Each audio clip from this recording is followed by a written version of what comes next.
something worth protecting. A why that unifies this community we're all a part of. So protect your everyday. Report suspicious activity to local authorities. If you see something, say something.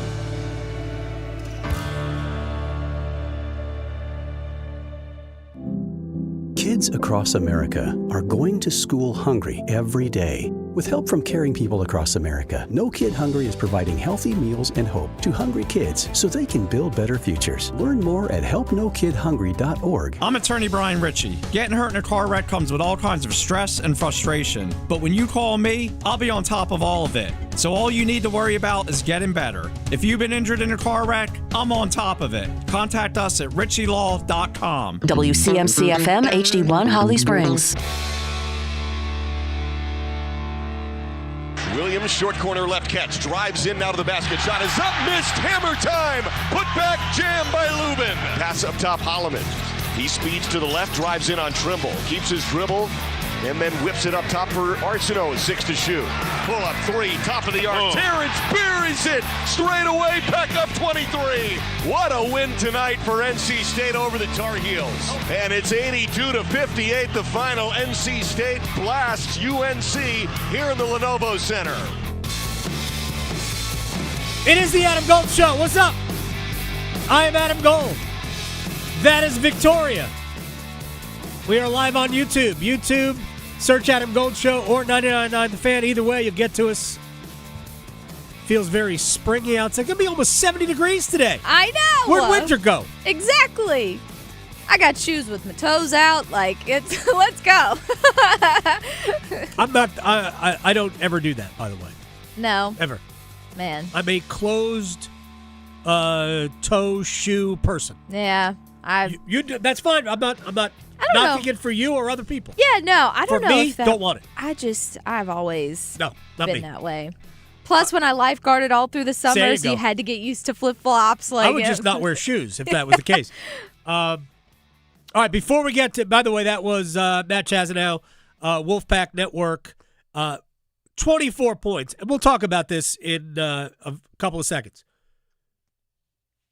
Did not indicate the level of dominance that NC State had last night. Yeah. That was way more than a 24-point win. I was surprised when I saw the point spread at 7.5. I know. How is State favored by that much? Found out later. Yeah. Henry Vesar wasn't playing. I'm That's like, why. oh, well, that will explain it. Anyway, I would have loved to have known that before I hit send on a wager. But that's fine. Doesn't matter.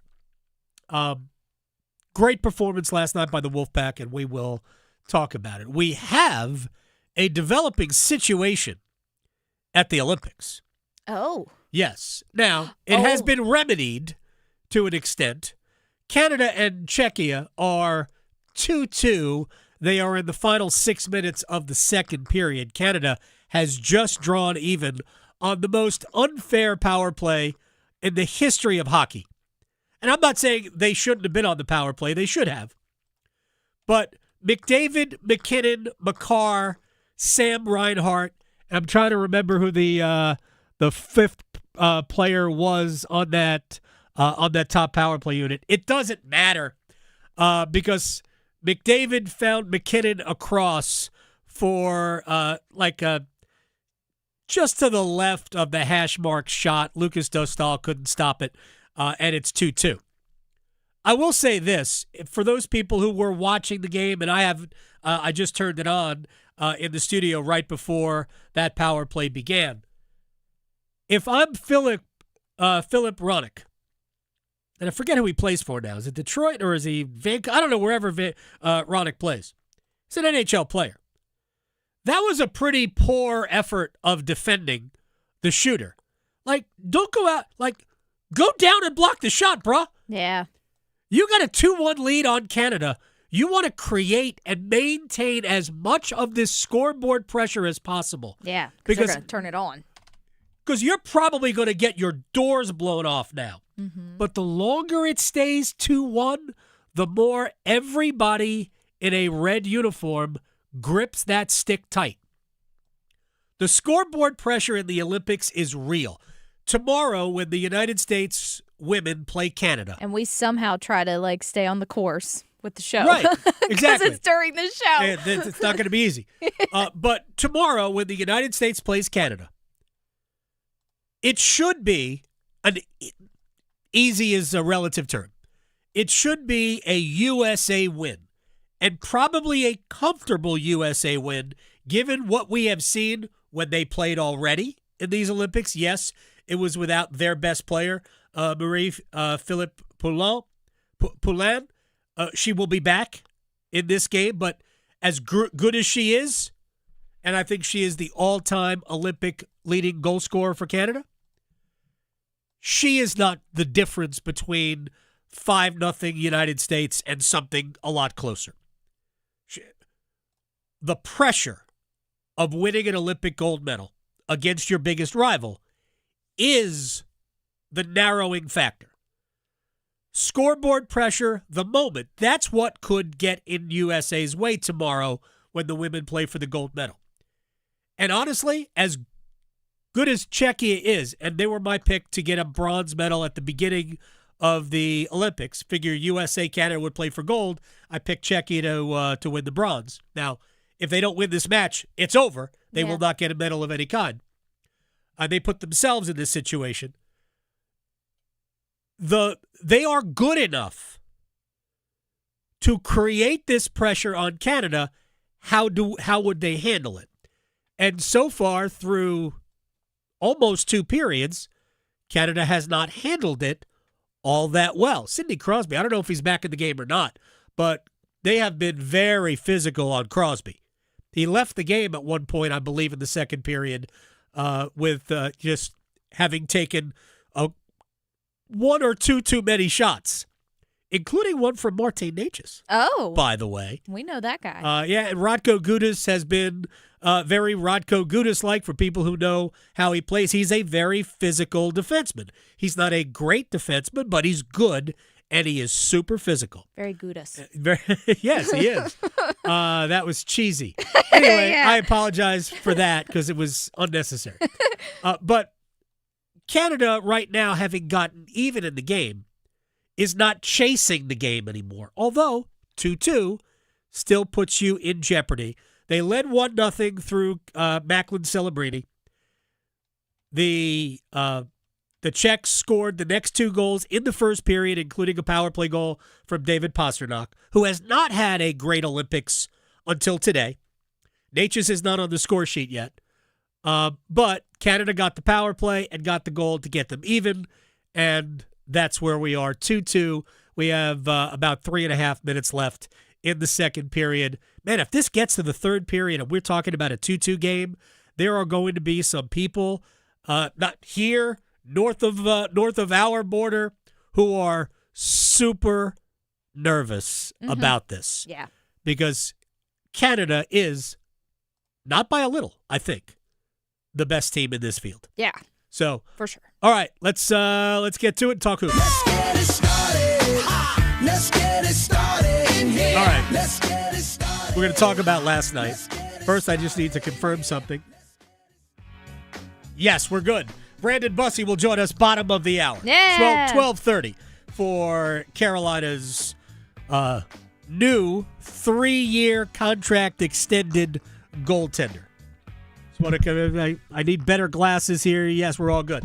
All good. Sir, that's perfect. Everybody loves seeing me responding via text to the contact. All right, last night at Lenovo Center, where we will be a week from tomorrow against the Tampa Bay Lightning. Feels like forever. It'll be 3 we've weeks. had- It'll be 3 weeks between games. So long. Oh, real quick. Tonight, I have to figure out exactly what time we will have a Canes Corner podcast tonight to talk about the Bussi contract extension, some other things about the Hurricanes. They're back in the practice rink again today. Same setup as yesterday. Eric Robinson, yellow non-contact jersey. Everybody else is present and accounted for, except for the 5 guys who are at the Olympics, including 2 who exited the Olympics yesterday. Frederick Anderson, who played well in goal for Denmark, and Nick Ehlers, who I thought had a dynamite Olympic tournament. So, again, tonight, Canes Corner podcast will be live. I just have to set the time.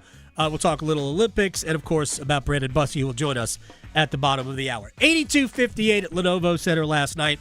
I said this earlier. I think the scoreline flatters UNC. I do not think that game was as competitive as 24 points might indicate. And, yes, you're right. 24 points does not indicate a competitive game. It was a blowout, but that was a blowout almost from the start. Yeah. Remember the game where, it's not that long ago, State went to Louisville and got beat by, I think it was 41. That game was essentially a runaway early. It reminded me of that. The only difference is Carolina or State, regardless, I'm not going to lie and say I paid rapt attention to the last, 8 minutes of the game. I know the walk-on came in for NC State. Like, that game, the score didn't get out of control, even though 24 points is what we saw at the end. First, I want to credit NC State. I thought it would have been easy without Caleb Wilson, without Henry Vessar, to go into the game and think, we got this, and not play as well. By the way, Canada going back to the power play. Sorry. There goes your lead, Czechia. Yeah. Because that power play is unfair. Fun while it lasted. Right. So, credit to the Pack for not leaving anything to chance. They took it right to UNC. They are a jump shooting team, and a good jump shooting team, the Wolfpack. But that's not what they relied upon. They went inside. Darian Williams right away at the rim. Kadir Copeland downhill. They had 20 points, 7 rebounds, 6 assists, something like that. And everything he did was in the paint. Everything he did was in the paint. And that's the way to attack a game like this, especially when the other team is missing their 2 NBA players. But that one was on the side. I don't know if you saw him on the sidelines just giving them the death stare. Caleb Wilson was just giving them, all the face. But that doesn't matter because he's not playing. Nope, he was He's wearing not. an air cast, so it doesn't matter. He can make all the faces he wants. And by the way, I see the bedazzled red belt. That was fun. I have no problem with it. All right. Will Wade, after his team had a very difficult week. I thought our guys were locked in and ready to go. I felt that the last couple of days. We had a couple of good days of prep. So, guys got off the mat and you talk about you always got to do your best work in tough circumstances. And our guys certainly did that. I thought we played with way more kind of bite to us today. Yeah, they did. They did because of how they approached the game. Kadir Copeland controlled the game. He was the best player on the court for both teams. 20 points, 6 rebounds, 7 assists, 4 steals, 0 turnovers. State only turned it over 4 times as a team. 4 times. That speaks to a lot. By the way, Czechia got out of the second period. There's still about 45 seconds left on the power play. Czechia got out of the second period, still 2-2, going to the third. Copeland was great. Matt Abel went for 19 points, 5 of 7 from three-point range. Van Lubin had a very solid game. 12 points, 6 boards against his old team. His head coach was happy about that. Yeah, I mean he was reliable, dependable. Does what he does, and so very proud of him. He's not the most vocal guy in the world, but it meant a lot. I told him today. I said, "Man, we got your back. We'll get it for you. We got your back." It meant a lot to him. He's not one that's going to outwardly show it too much, but I know he had a little extra in it. So I was proud of being able to channel his emotions and play well. All right, real quick about Van Lubin, who has been that guy, the guy we saw last night. He has been that guy for NC State all year. Solid player, right? He's not a feature player. He's a solid player. He's somebody that, given the right matchups, and there was one last night for him because UNC did not have their best interior players at all. So it was a matchup that was conducive to Van Allen Lubin, impacting the game in a positive way. But he is a good, solid, reliable player and has been all season long. I don't really get the narrative that they are throwing at us about somehow Van Allen Lubin, I believe, was banished from UNC. He is essentially boxed up like with old clothes and taken to Goodwill, and like we don't need him anymore. Like, there's something in the middle there that's probably the truth, that maybe Carolina knew that they needed better players than Van Allen Lubin because he was all they really had inside last year, and they were like, we want you back, but we're going to go out and they brought Henry Vessar in, right? They brought Jaron Stevenson in. Like, Van Allen Lubin would have been like a good player for Carolina. Like, he would have been a good rotation player for Carolina, and I have no problem with him deciding to leave. But they made it seem as though like they changed the key card on Lubin, and that's not the case. But that's okay. It doesn't matter because you use whatever motivation you need in a rivalry game to jack yourself up. So if Val, I like Val. If Val wants to use that as disrespect, and I'm going to show you, good for him. Yeah. He played a very, very good game. Maybe they were really excited with the new view bar up there.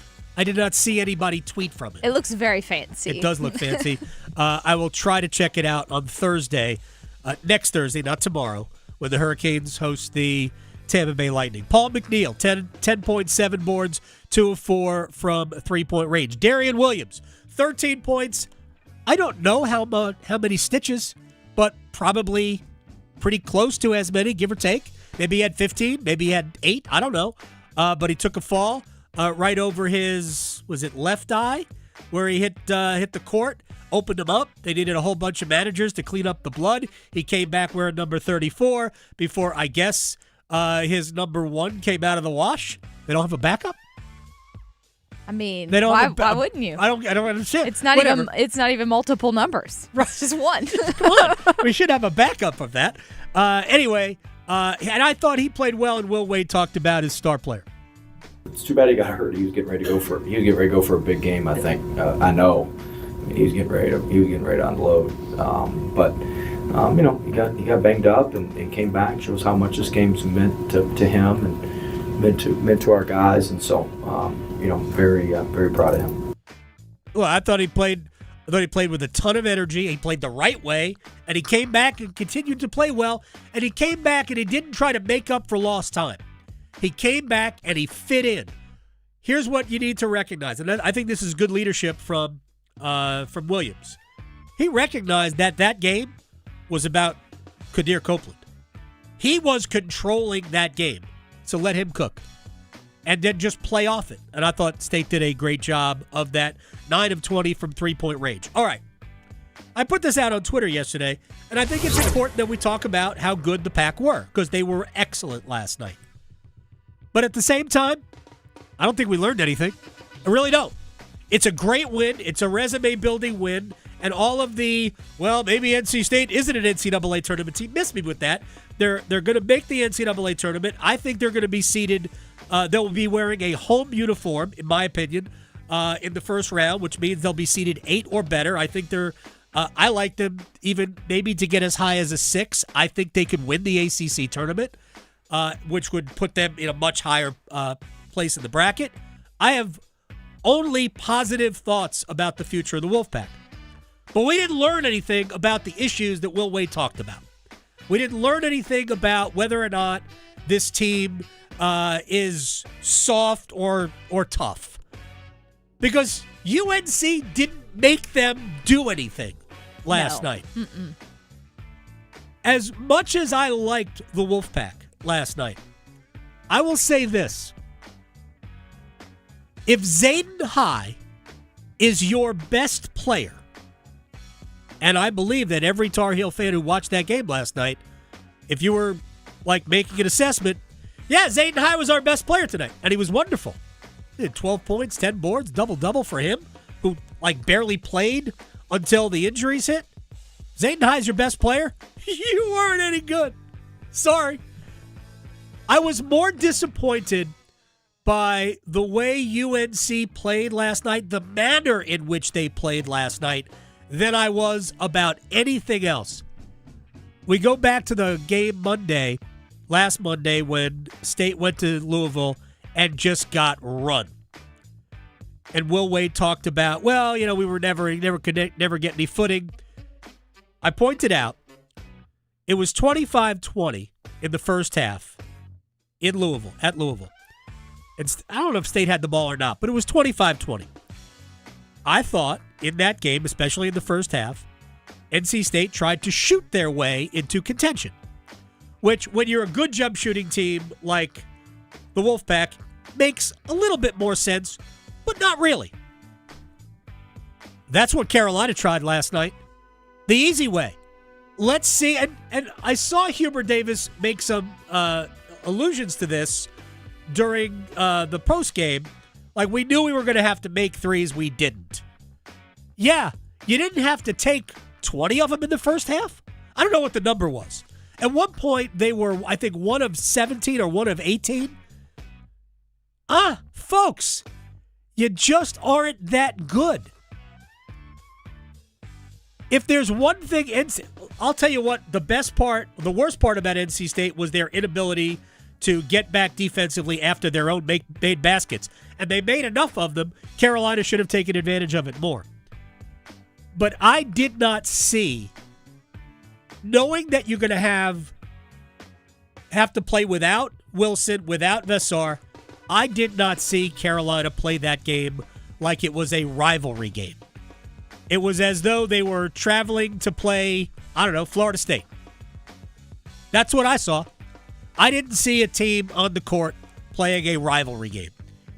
When you know you're without your 2 NBA players, because that's what Wilson and Vessar are, and Carolina doesn't have any other NBA players. When you're without those 2 guys, you have to compensate for that in other ways. And Carolina didn't do that at all. Against a team that had to have the game for their own mental psyche, not for a resume, but a team that had been embarrassed on the road on national television and then had a come-from-ahead loss to a good team, a team that, by the way, also beat Carolina. I've said this before about Miami. Miami's good. But State should have won that game. State was going to play with an extra level of energy and the rivalry. Carolina didn't meet that, didn't even come close to meeting it, and it didn't look like they tried to meet it. And that, as I'm watching the game, that was what jumped out to me. I did not see any rivalry pushback from the Tar Heels. And I'm telling you, that was a problem. And I don't know if that speaks to the coach or not. But I thought that was a problem. Here's Hubert Davis after the game on that very topic. I thought our guys were locked in and ready to go. I just felt like our competitive fight wasn't there.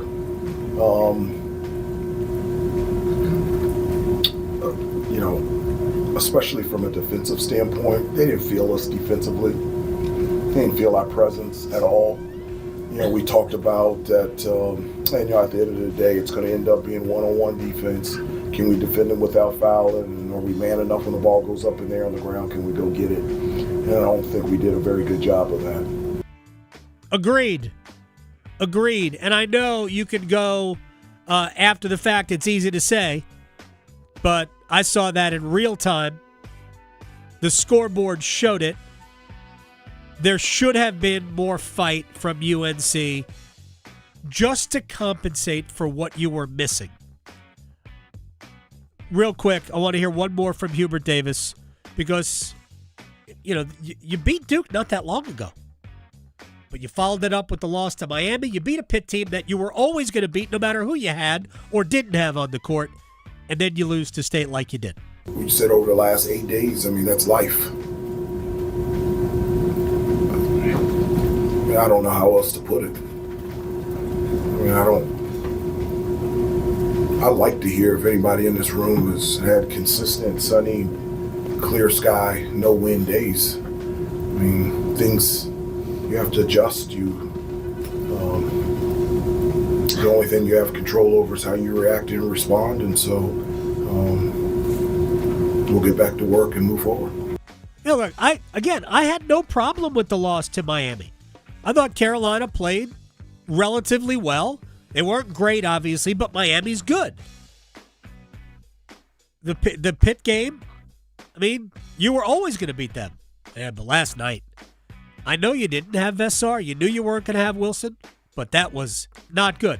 I do think, in some ways, it also exposed Carolina in this regard. I think Seth Trimble is a very good player. I think Derek Dixon is a very good player. They're not great players. They're important players, but it just shows you how good Wilson and Vessar are. Because when they're on the court, Trimble and Dixon have not just the room. There was room last night because NC State, not a great defensive team. They had room, but they had to perform. And there's a big difference when you have to perform and when, man, if you perform well, we're in really good shape. Last night, Dixon and Trimble would have had to perform really at a high level just to give the Tar Heels a chance, and neither played very well last night.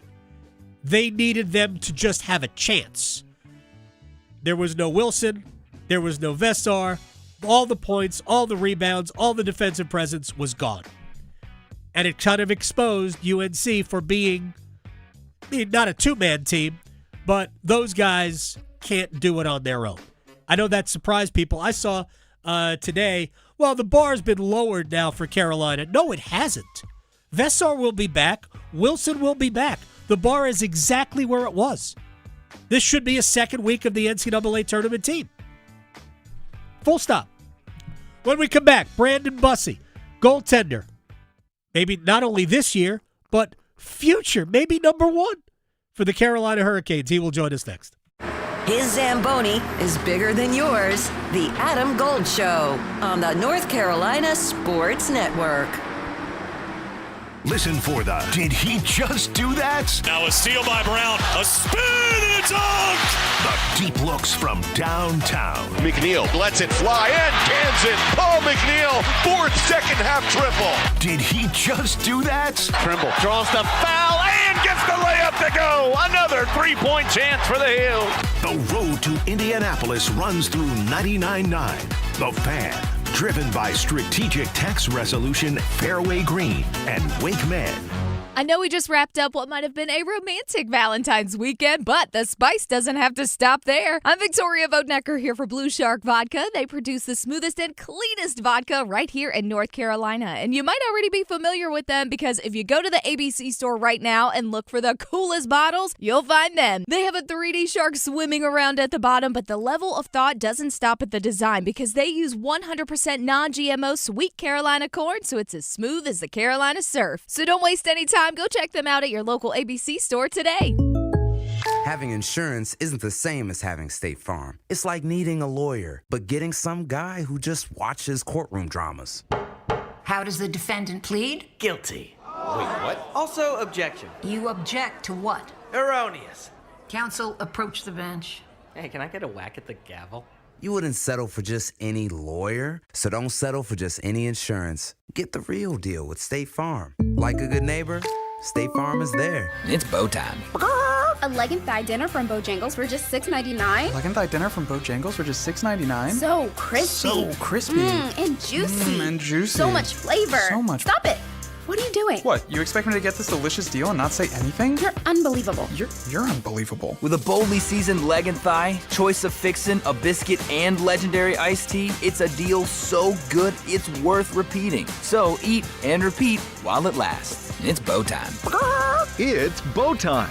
Dine in, drive through, or tap your favorite delivery app and have Bojangles come to you. Satisfy your craving for flavor right now with Bojangles 2-piece dinner. 2 pieces of Bojangles dark meat chicken, your choice of fixin', a biscuit, and iced tea for just $6.99. That's right, just $6.99 for limited time at participating Bojangles. What are you waiting for? When you're hungry, it's always Bo time. I am here with Patrick Day of the Aluminum Company of North Carolina. I'm on your website.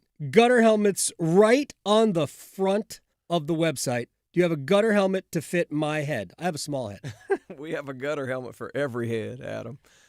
So anyhow, if you give us a call, we'll come out and take a look at your windows, doors, siding, roofing, gutters, and of course we can do the gutter helmet. We have financing programs that are really good. So we have like 12 months with 0 payments for 12 months. You don't have to pay anything. So if you're thinking about home improvements and you're thinking you're saving up for it, just come on and see us and we'll go ahead and get you set up and get your project done and you can pay in 12 months from now. I feel like you're speaking directly to me. If it's for the exterior of your home, there is no better place than the Aluminum Company of North Carolina. You can find them online, aluminumcompany.com. Siding, roofing, windows, entry doors, storm doors, and the world-famous gutter helmets. Aluminum Company of North Carolina, 1-800-672-4348. Wesley Financial Group is not a law firm, and Chuck McDowell, definitely not an attorney. This is Chuck. If someone talked you into buying something really silly, and you want to get out of that silly little thing, my advice, get the facts. Call me, and I'll send you our timeshare exit kit absolutely free. Inside, you'll learn how timeshare works and all your options for cancellation. Call Wesley now for your free exit info kit. 800-290-7100. That's 800-290-7100. This is Adam Gold. You know, soap attracts dirt, right? That's what soap does. It attracts dirt. Right now, Bill Belichick is soap. That's what he is. Yeah. He's soap. Yeah. He's attracting all this dirt. Or he's like an overripe banana and it's attracting all these gnats. The Adam Gold Show.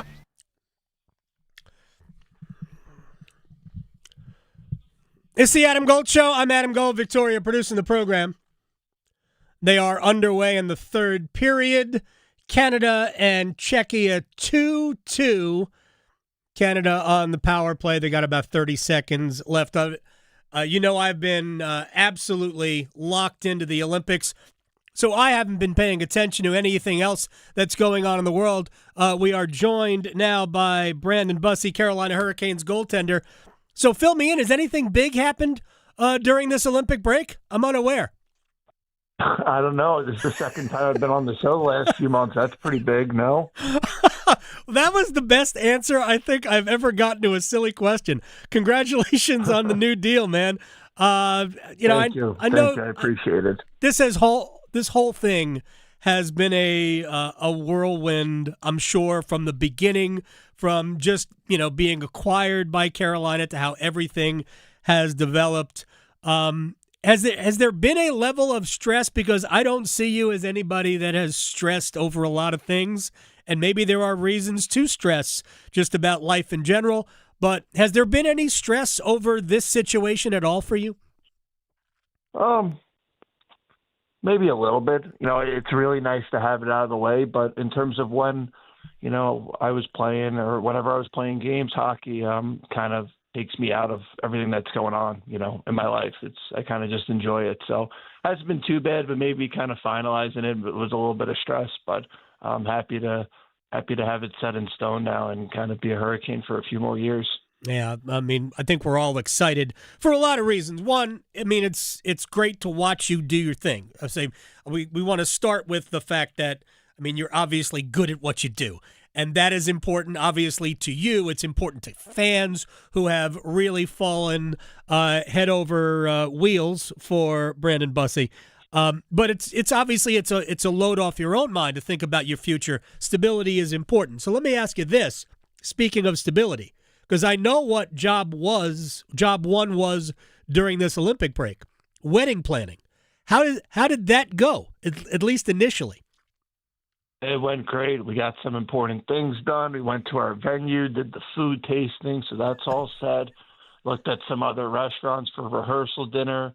got to see some friends from the Boston area that we've made over the many years. So it was a great trip. And then obviously the last game of the break was in New York. Yeah. So I got to see a lot of family there and got to stay that night and stay a few days with my parents on Long Island before Boston. So overall, it was a great time to kind of reset, let the body get some rest and the mind, and extremely excited to be back and going here.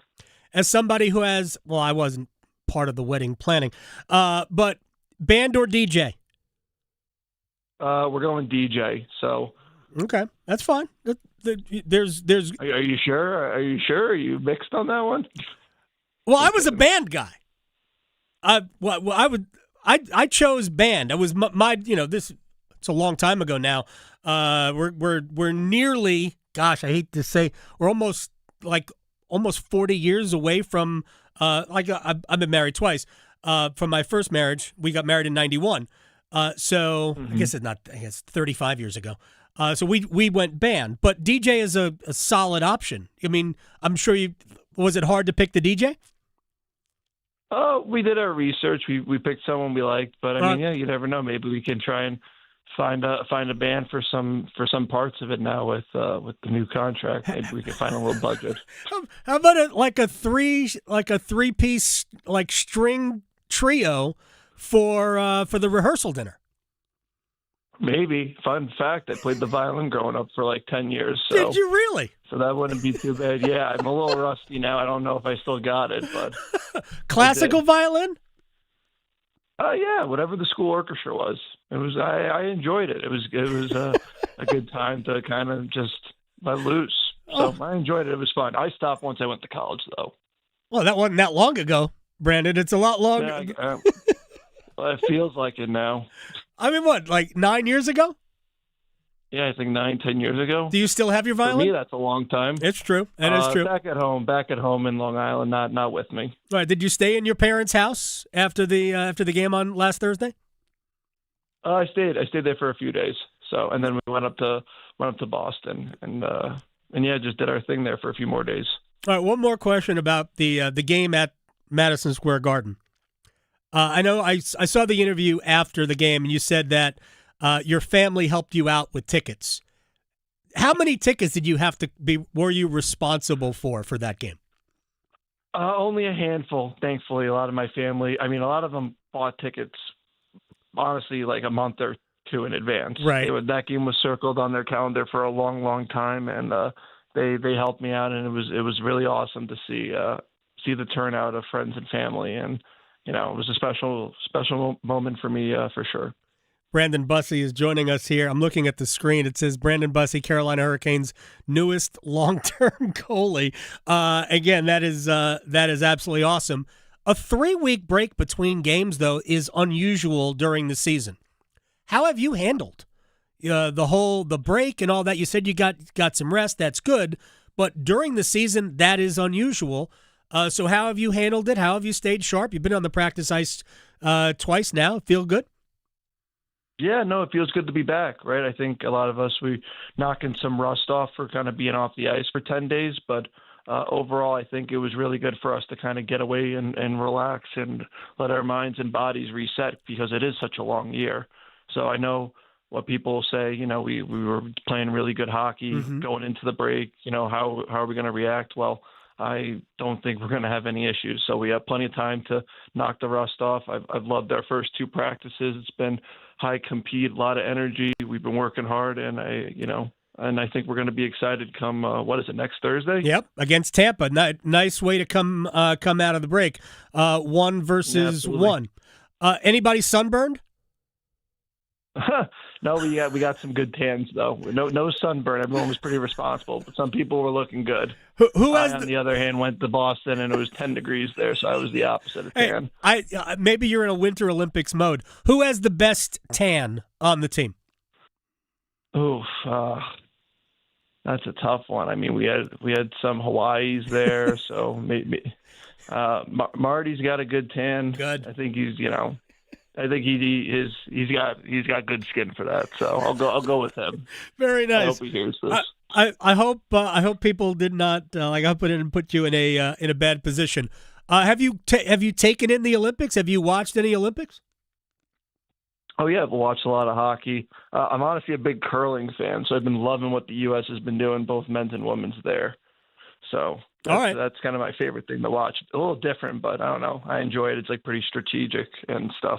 I'm totally locked into the curling. We've been all over it. I was actually tweeting curling the other night, just because why not? My wife was asleep. I'm watching curling at like 10 o'clock at night. So why not comment on what's going on? By the way, I read a story. There's going to be professional curling starting, I think, a year from now. I think next February, we're going to have professional curling. So, down the road, 10 years from now, when your hockey career might be over, maybe longer than, maybe 15 years from now, you can get into professional curling.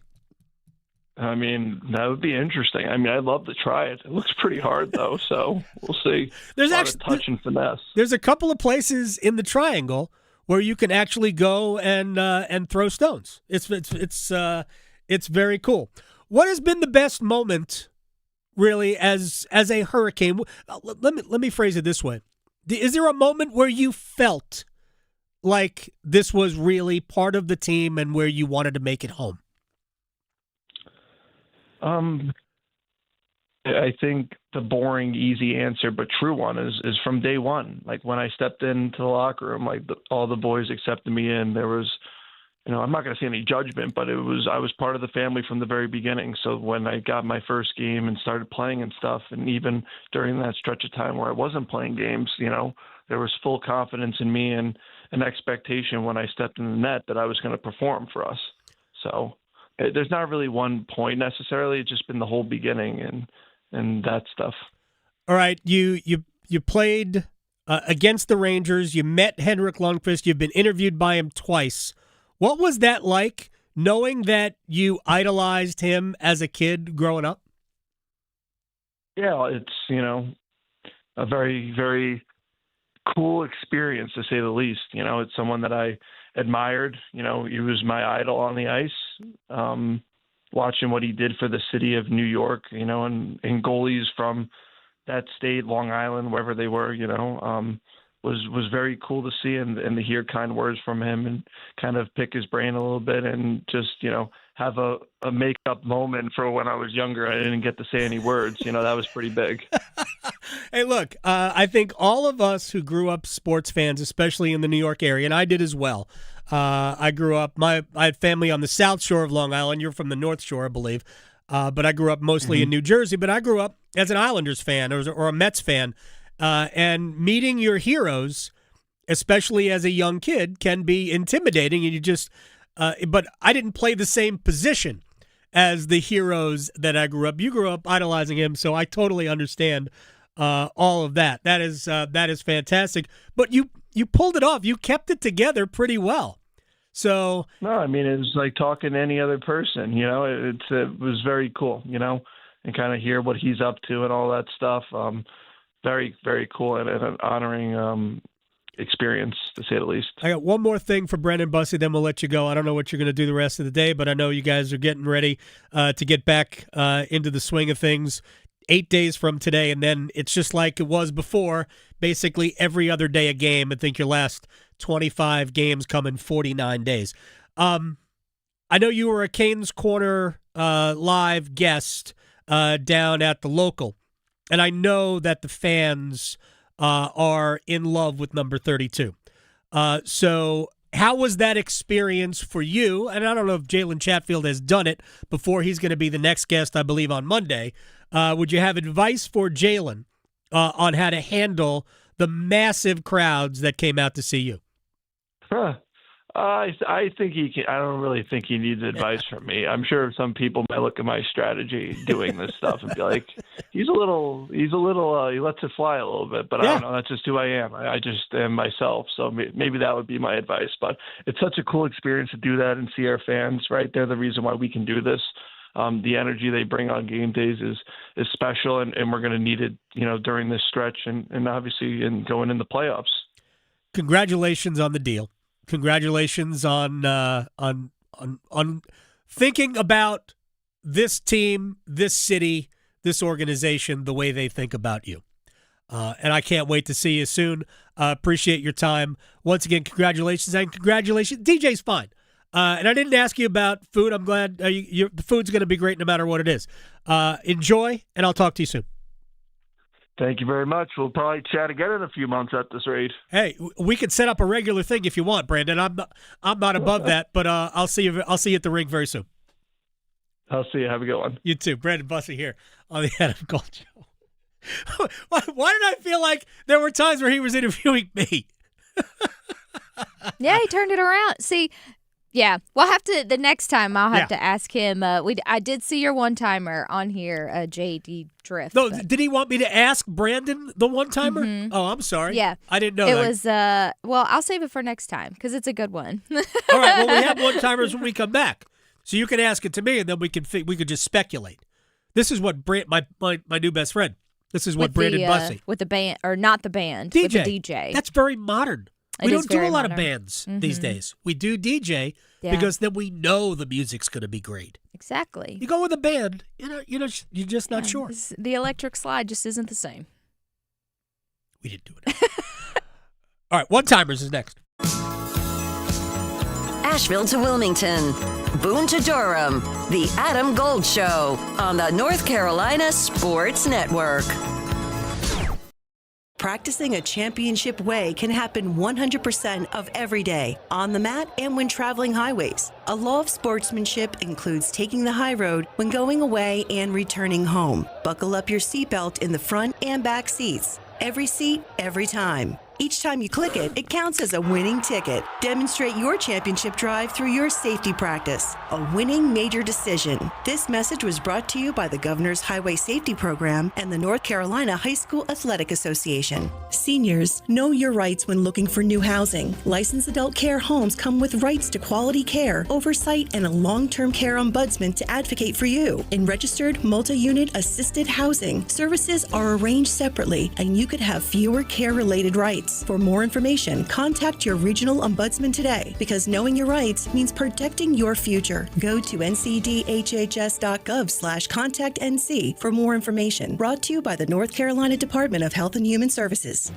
Now, all across North Carolina, it's Carolina Newsmakers.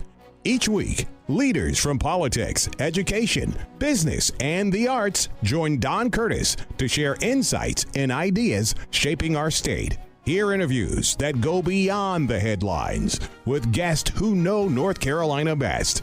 Listen on the radio stations throughout North Carolina and on demand at carolinanewsmakers.com. If you pay your city or town for electricity, you live in a public power community. Public power communities provide electricity to families and businesses from a locally owned and operated system. Public power systems are not-for-profit and provide electricity at affordable rates with unbeaten reliability. Your local public power provider invests in your community, providing local jobs and supporting your local economy. Electricities of North Carolina is the energy behind public power. Learn more at electricities.com. Did you know Medicare fraud is costing us $68 billion a year? The NC Department of Insurance Senior Medical Patrol Program's goal is to reduce Medicare fraud, waste, and abuse. If you suspect any billing or Medicare fraud issues, we're here to help. Contact SMP today at ncshiip.com or call toll-free at 855-408-1212. Project supported by grants from the Administration for Community Living. Contents do not necessarily represent official views of, nor an endorsement by ACL, HHS, or the U.S. government. You know the only feeling sweeter than opening a college acceptance letter? Knowing that you'll be able to pay for tuition however far you go. The first step? Completing the free application for federal student aid, or the FAFSA for short. Find out how much money for college you qualify for. Grants, scholarships, and other opportunities are waiting. How far can you go? Find out at cfnc.org/FAFSA 101. As veterans, we're no strangers to helping others. It's what we were taught, trained, and told to do. It could be for anything. Helping a friend move. Listening to a fellow veteran for hours, at any hour of the day. Or just simply making time for people. A neighbor, a loved one, or even a stranger. We're often the first to help others. There's no question about it. But we do have one question for the veterans listening. When was the last time you reached out for help? Perhaps it's time to do for yourself what you would do for others. If you or someone you know needs resources, whether it's for stress, finances, employment, or mental health, don't wait. Reach out. Find more information at va.gov/reach. That's va.gov/reach. Brought to you by the United States Department of Veterans Affairs and the Ad Council. This is Adam Gold. Steve Bettman take all that time to walk out, then to see the pick bro hug no less than 20 guys on his way up there. And then this draft house, they just moved this wall like the Price is Right. I don't know. It's a showcase showdown back there. I know. That would be great. So we should spin a wheel, yeah, right? Exactly. The Adam Gold Show.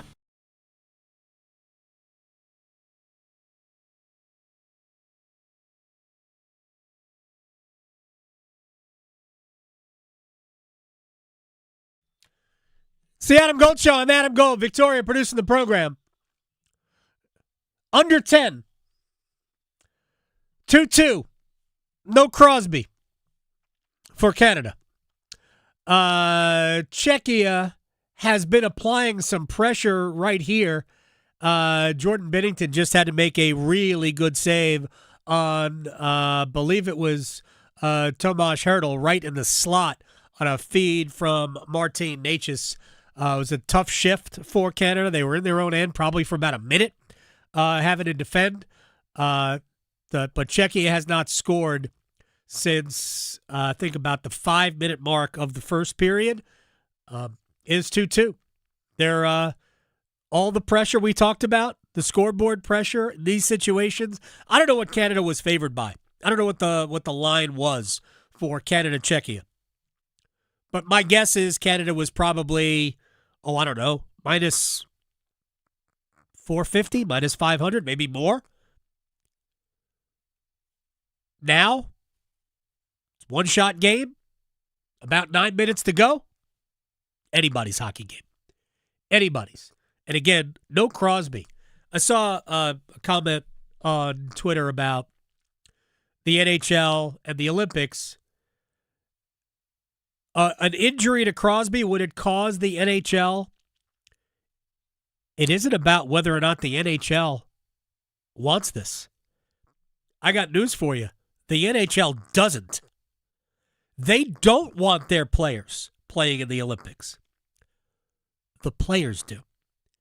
And when you negotiate a CBA and the number one item on your agenda as a player, the Players Association, is Olympic participation, the league doesn't want to shut down for 3 weeks.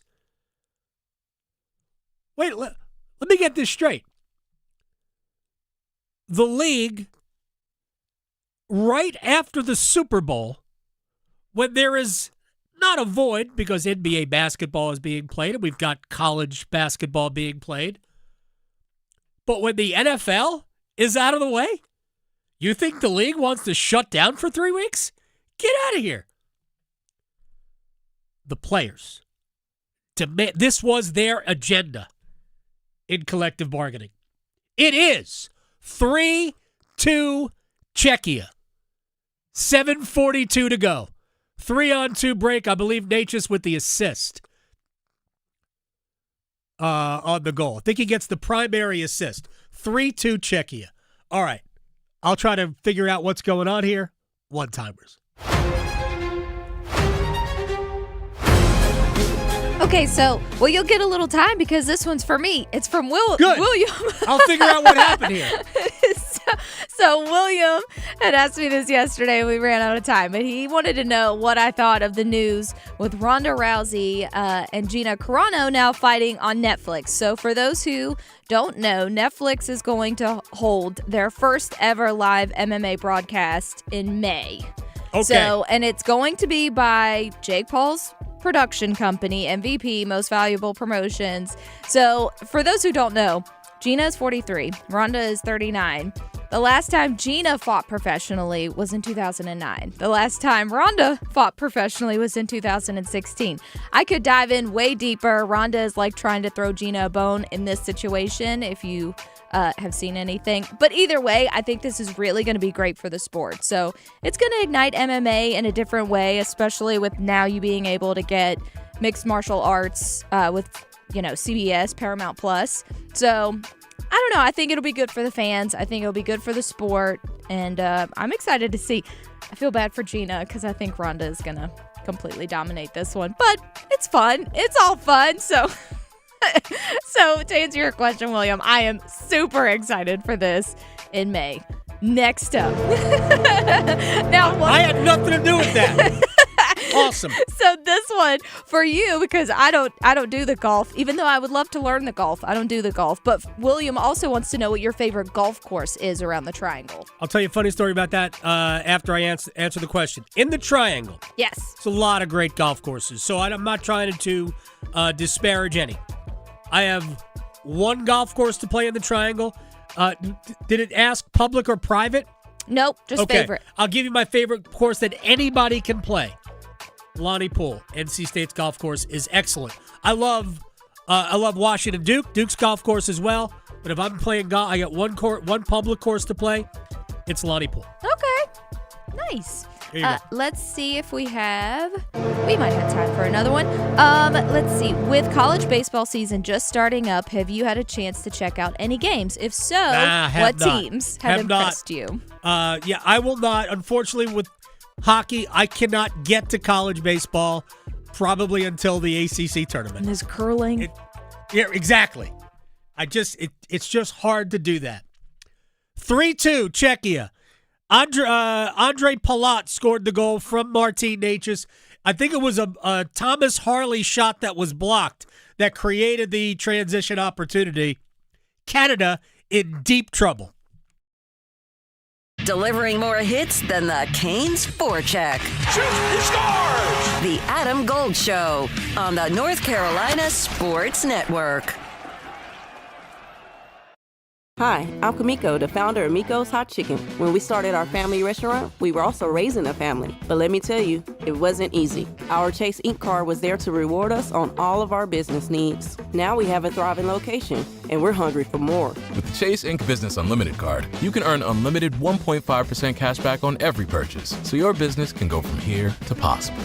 Chase for business. Make more with yours. Real business owners compensated for their participation. Cards issued by JPMorgan Chase Bank and a member FDIC. Subject to credit approval. Terms apply. It's Ram Truck Month right now at John Heister Chrysler Dodge Jeep Ram in Lillington. Drive home a brand new 2026 Ram 1500 for 20% off. Or pick your financing deal. 0% for 60 months or 2.9% for 72 months. America's best-selling truck comes with a terrific powertrain limited warranty. 10 years or 100,000 miles. Excludes RHO and tungsten. See dealer for details. So get off your keister and get to John Heister Chrysler Dodge Jeep Ram in Lillington today. Hey, it's Adam Gold from my friends at FanDuel, America's #1 sports book. I'm all about the winter games. Football's over.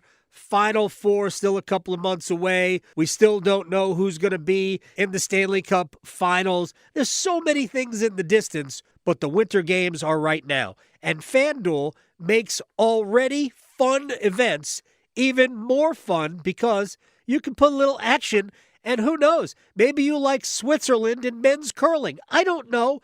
It's phenomenal. It really is great theater. Everything in the Winter Games, from the sliding sports to the skiing to the skating, especially the curling. All those rocks and stones, they're so heavy and they move so beautifully. FanDuel.com/local to get started. FanDuel.com/local. FanDuel, play your winter games. 21 and over and present in North Carolina. Gambling problem? Call 877-718-5543 or visit morethanagame.nc.gov. Hey, girls, what's going on? We're just mapping out our entertainment to-do list, and we are ready. Okay, here we go. First on the list, House of Hops. Love the place. So relaxing. Variety of food trucks and a new selection of those THC drinks I'm digging on. Oh, and you know I'm a wine drinker, and their wine list is only matched by their huge craft beer selection. Oh, I can't wait. Excellent. Who's next? Well, we gotta eat, right? So zip by Che Empanadas. Scrumptious Argentinian delicacies. Can't go wrong there. That's the one by Sharky's, right? Scrumptious indeed. Eat there all the time. Hey, don't forget Salt and Lime. You know the one by the Raleigh Grand. Girl, Margarita Mondays and Taco Tuesdays? That's where you'll find me. You girls do have it mapped out. Chez Empanadas, the House of Hops and Salt and Lime Cabo Grill. All outstandingly scrumptious. Off Glenwood, Grove Barton, and Durley Road. In World War I, American fighter pilots covering a plane's rear position coined the phrase, "I've got your six," to mean I've got your back. Through their service, veterans have our backs. Now we should have theirs. Learn more at gotyoursix.org using the number 6. Get in the zone, AutoZone. Jeff's day is off to a slow start. So he heads to AutoZone, America's #1 battery destination, where Sammy, a local AutoZoner, tests his battery for free. Looks like he just needs a charge, and Sammy does that for free too. In no time at all, Jeff is back on the road, ready to finish the day strong. Free battery testing and charging at every store. No hassles, just help. Get in the zone, AutoZone. This hour of the Triangle Sports Leader is powered by Ritchie Law Firm, injury lawyers. Ritchie Law is on top of it. Go to ritchielaw.com. That's ritchielaw.com. They score! Broadcasting live from the Lenovo Studios. WCMC HD1 Holly Springs. 99.9 The Fan. The Triangle Sports Leader. They're a work in progress, that's at least according to the guys, and it's tough, right, because they really don't have that many practices and have to gel together as a team, but I think that they've been very resilient. I think this is a team of a lot of alphas, a lot of superstars, but you're seeing the guys that rise to the top as the lead dogs, and I think that begins with that line of Brady Tkachuk specifically, Jack Eichel definitely, and Brady's brother Matthew, that have really been the go-to guys that are dragging the guys into the fight. It's the Adam Gold Show.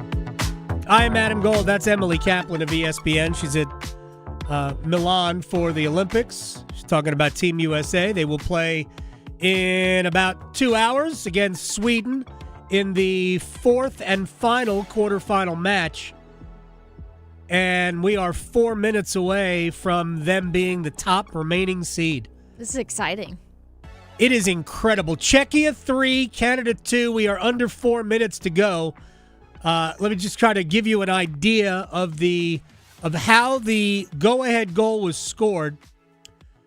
Canada was in possession of the puck in the offensive zone.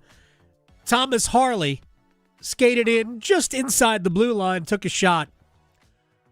Especially late in the game, but really, Canada's just tied it. Looked like a deflection. Wow. Oh, well. I'm pretty sure NBC's pretty happy about that. Will we make an overtime out of this? Well, that would be something else. Yeah. 3-3. Nick Suzuki, who has not had a great tournament, but he is playing center on the third line in place of Sidney Crosby, who left the game due to injury. He left in the second period after taking multiple hits. But Canada applied some pressure. Again, we were under 4 minutes.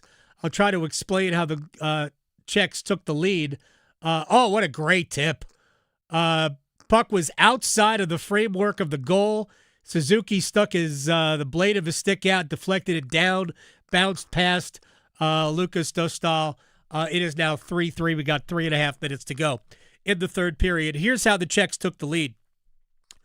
Harley takes a shot in the offensive zone.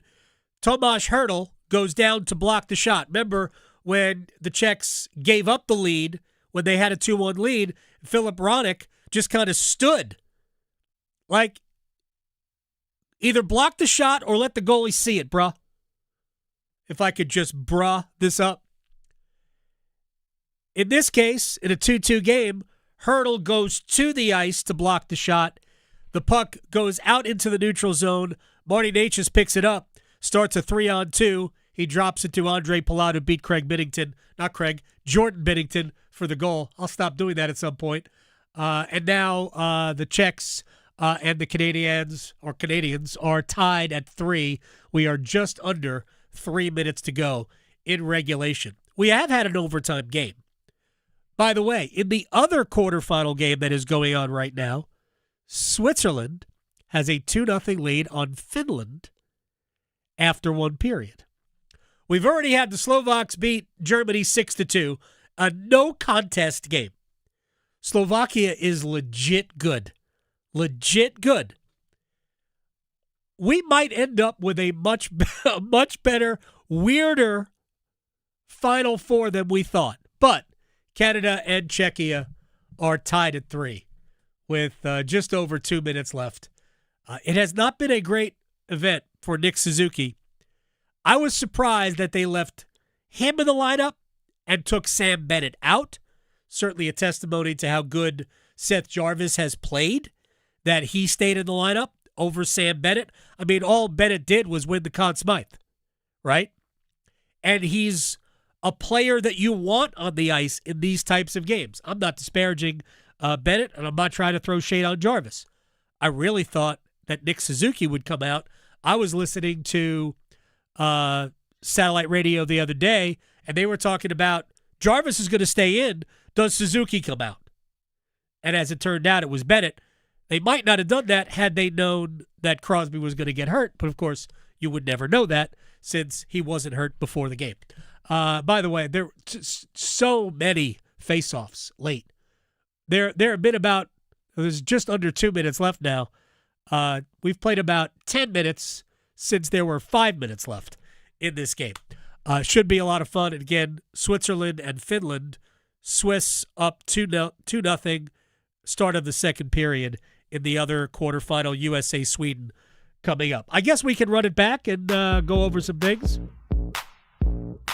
So exciting. It is exciting. It's intense.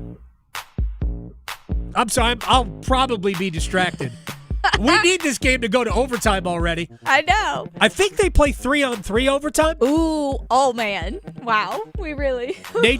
Natchez is on Czechia, right? Right. Yeah, I'm here for that. Oh, wow. We might have to take a commercial break so I can watch that. I know. We'll just rerun Brandon Bussi. Time this? We got Chip Patterson coming up in 10 minutes. We'll just let Chip talk. You talk.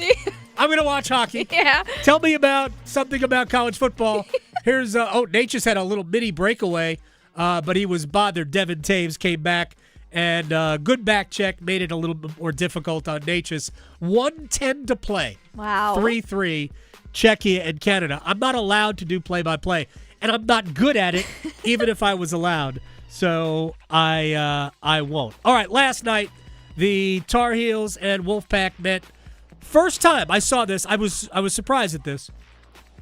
First time since I believe I saw it 1919 that this will be the only meeting between the Tar Heels and the Wolfpack. In other words, NC State will not play in Chapel Hill in a season for the first time since 1919.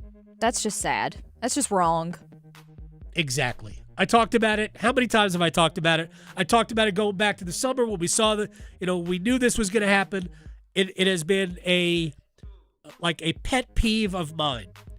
Scheduling in college sports shouldn't be as complicated as they make it. There is zero fairness at all. I don't know why I'm getting on my soapbox again, but there is zero fairness at all when it comes to college scheduling anyway. Why do we take these types of things and try to create fairness? We can't do it. Schedule for your fans, schedule for television. Unfortunately, it was a no-contest game. For NC State, after the blowout loss at Louisville, the come-from-ahead loss to Miami, Will Wade needed to see some bounce back, and he got it. I thought our guys were locked in and ready to go. I felt that the last couple of days. We had a couple of good days of prep. So, guys got off the mat, and you talk about you always got to do your best work in tough circumstances. And our guys certainly did that. I thought we played with way more kind of bite to us today. Yeah, they did. And it's funny because in the other locker room, Hubert Davis did not feel the same way.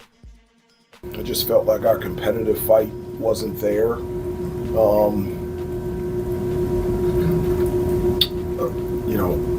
Especially from a defensive standpoint, they didn't feel us defensively. They didn't feel our presence at all. we talked about that, and at the end of the day, it's going to end up being one-on-one defense. Can we defend them without fouling? And are we man enough when the ball goes up in there on the ground? Can we go get it? And I don't think we did a very good job of that. I agree. A lot of times you'll hear a coach say, well, I didn't do a very good job. And most times I would say that the coach is just deflecting. And I've seen Roy Williams say that before. I did a poor job of coaching. And again, in almost every case, that's not true. You're just taking the pressure off your players. And I know that there is a sentiment out there that Hubert Davis is just, trying to take some pressure off. But he's right. And I do think that in some ways, that's on Hubert. You go into a game, you don't have Caleb Wilson, you don't have Henry Vissar. These are probably, in my opinion, third pick in the NBA draft in Wilson. Yes. And someplace in that first round, probably in the first half of it, a 7-footer who can make threes. Yeah. Vissar. If only Wilson's laser beam eyeball stairs could Right. work on the court. Hey, look. I don't know. They have their own bedazzled belt. They do. In Chapel Hill. But you've got those two guys out. Your team has to compensate in other ways. Zayden High, all right, played well. He's their best player last night, in my opinion. That's a bad sign. But you've got Zayden High, who has to play and played 30-some-odd minutes and was good, double-double. Jaron Stevenson was fine. He was, close to a double-double. But I didn't think he was great. But nobody else played well enough, and nobody else looked like they were max effort throwing their bodies around. There was no level of desperation for UNC that I thought in this situation, missing the players they were missing, how do you compensate for that?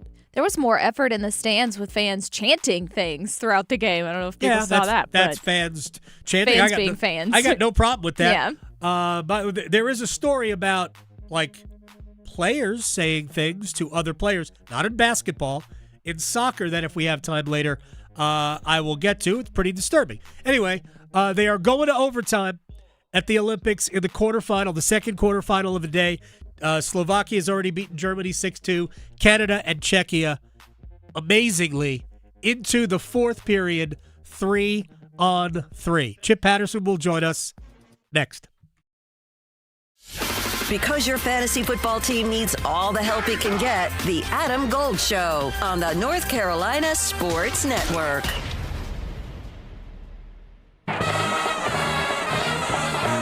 The Pack Therapy Podcast is in session. Tim Donnelly here, host of The Drive, alongside Max Gorin. Every episode is your chance to score inside information on the Pack. We'll set you up for Wolfpack basketball all season long. And we break down the ACC competition, what to watch for as we roll towards the tournament madness. Follow and subscribe to Pack Therapy wherever you discover your favorite podcasts or watch on YouTube. It's bow time. A leg and thigh dinner from Bojangles for just $6.99. Leg and thigh dinner from Bojangles for just $6.99. So crispy. So crispy. And juicy. And juicy. So much flavor. So much. Stop it. What are you doing? What, you expect me to get this delicious deal and not say anything? You're unbelievable. You're unbelievable. With a boldly seasoned leg and thigh, choice of fixin', a biscuit, and legendary iced tea, it's a deal so good it's worth repeating. So eat and repeat while it lasts. It's bow time. It's bow time. Dine in, drive through, or tap your favorite delivery app and have Bojangles come to you. Satisfy your craving for flavor right now with Bojangles 2-piece dinner. 2 pieces of Bojangles dark meat chicken, your choice of fixin', a biscuit, and iced tea for just $6.99. That's right, just $6.99 for limited time at participating Bojangles. What are you waiting for? When you're hungry, it's always bow time. Sometimes people think, oh, you do everything. Oh, you must be so strong. That don't mean the load ain't heavy. I'm going to tell you that right now. And I thought I couldn't handle my own retirement. Yep. I'm just going to be honest because I'm a woman. But the truth is that anybody can call you and anybody can sit down and say, here are my finances. I need to set them up. I see a lot of people that just want to get their arms around what's going on. Yeah. And so a lot of times one of the two spouses handles that. I think both spouses need to know what's going on in their retirement accounts, especially, but every account. And you need to learn. And don't just ask your spouse. Learn why your spouse is selecting what they're selecting so that if your spouse isn't here, you can still go forward and not be intimidated. We spend a lot of time with folks like this, especially divorcees or whatever, so getting them right back on the track. And so, folks, if you'd like your own total retirement plan, we'll put a plan together for you, no cost or obligation, even if you're a single spouse. 919-794-7900. 919-794-7900. Or text Amanda to 600-700. Amanda Daughtry is a paid spokesperson. Investment advisory services offered by Capital Financial Advisory Group, a North Carolina registered investment advisor. Our state's future begins with our students.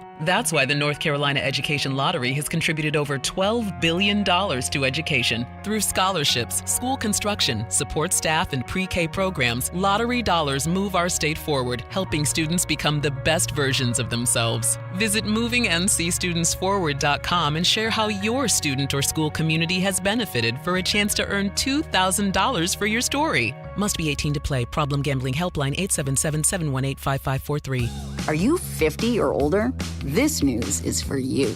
The CDC recommends you get vaccinated against pneumococcal pneumonia. Even if you're healthy, your age puts you at risk. People 50 or older are over 6 times more likely to be hospitalized with pneumococcal pneumonia compared to adults 18 to 49. Just one shot can help protect you. Learn more and schedule at vaxassist.com. That's VAXassist.com.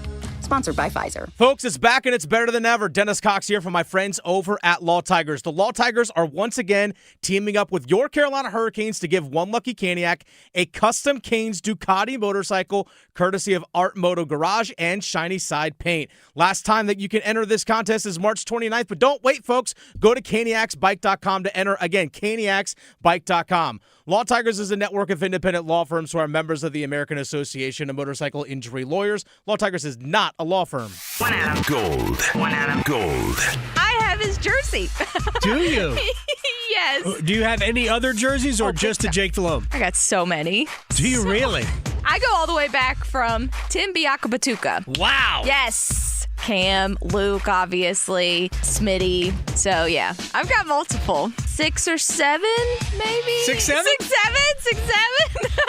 The Adam Gold Show.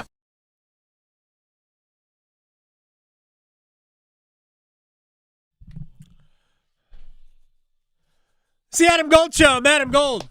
Victoria producing the program. Woo! Canada escapes the Peacock, including our parent company. Very excited because Canada-USA gold medal match Sunday morning at 8:10 is still in play. Wow. So Canada ties it late. I think under 4 minutes to go. Canada ties it at 3 on a Nick Suzuki goal. By the way, Seth Jarvis got the secondary assist on the goal that made it 3-3. In overtime, I don't know who took the shot. Natchez in transition passed it across. Might have been Palat again. Who was Devin? No. The shot. The Devin Taves was the shot on the Suzuki goal. In overtime, Natchez in transition passed it across, and Jordan Binnington made a great challenging save to keep that puck out, and it started Canada in transition. Macklin Celebrini. I guess Thomas Harley got it to Macklin Celebrini to Mitch Marner, under duress, backhand shot, far side, pass Lucas Dostal, and that is your game winner. 4-3 overtime. I feel for Natchez. He was crushed. Yeah. Because great pass, could have been the game-winning goal, and I would argue, and Czechia has won, I believe they've won gold medals before. I don't know that this would not have been the best win in their history. I can see it. If they had won this. Against Canada? Oh, yeah. Against that Canada. And remember, the last time the Czechs were this good in Olympic hockey, it was Czechoslovakia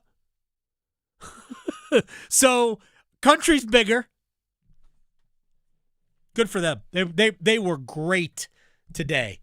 Had a 4-3 lead, or 3-2 lead late in the third period. Mitch Marner splits two, beats Dostal, far side. Incredible goal. Natchez did have a backhand try, but Devin Taves did a great job back-checking. He could not beat Binnington. Jordan Binnington made two incredible saves when he had to, which is why he's the goalie. Look at the year he's having for St. Louis. It ain't good. He is legitimately like the worst goalie in the league. But he's Canada's goalie because they know what he's like in those moments. All right. It is Chip Patterson Day, isn't it? It's Wednesday. I mean, I have so much adrenaline, I might just ask Chip one question and then just go take a walk. So let's bring in Cover 3 podcast moderator, my friend Chip Patterson from CBSSports.com. How much, I think we talked about it last time. You're into the Olympics, right? Oh, no, very into the Olympics and spirit, but, kind of like I told you last time. That's right. I found myself at the opening ceremonies laying out a schedule, preparing, and then they come and then they go. And it is the same thing with the summer games, that truthfully, I love it as a sports fan. Right. But in practice, especially making the pivot from a college football season that now goes till late January and trying to get myself geared up for, full-blown college basketball coverage. This is perhaps one of the two most important months for the Chipalytics in the stats and research department. The other, of course, being leading up to college football season, right, which is when the summer games are. So right. It is just the nature of it. I still support it. I'm still excited about it. As I was listening to you discuss it, I was remembering as a Carolina Hurricanes fan feeling some type of way after Marty Natchez won gold in the World in 2024, when it seemed like he was thinking about the Worlds before the Hurricane season had ended. Remember, he kind of tailed off at the end of that 23-24 season. Near in the playoffs, you were like, I need a little more there. And I remember they won gold. He was so excited about it. It brought up complex feelings as a fan. To see him take such joy in the Czech success in that gold medal run in the Worlds after maybe coming up a little bit short in that 2024 playoff run. I remember that just a little bit differently than you. I don't remember him playing poorly down the stretch.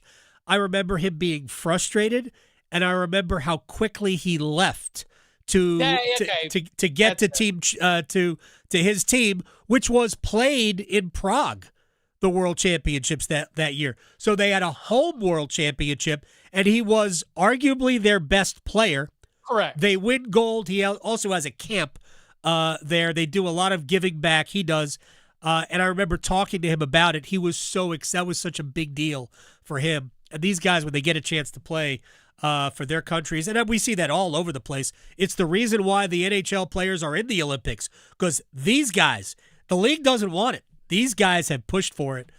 This was a great game, and Natchez was a great player for Czechia in the Olympics.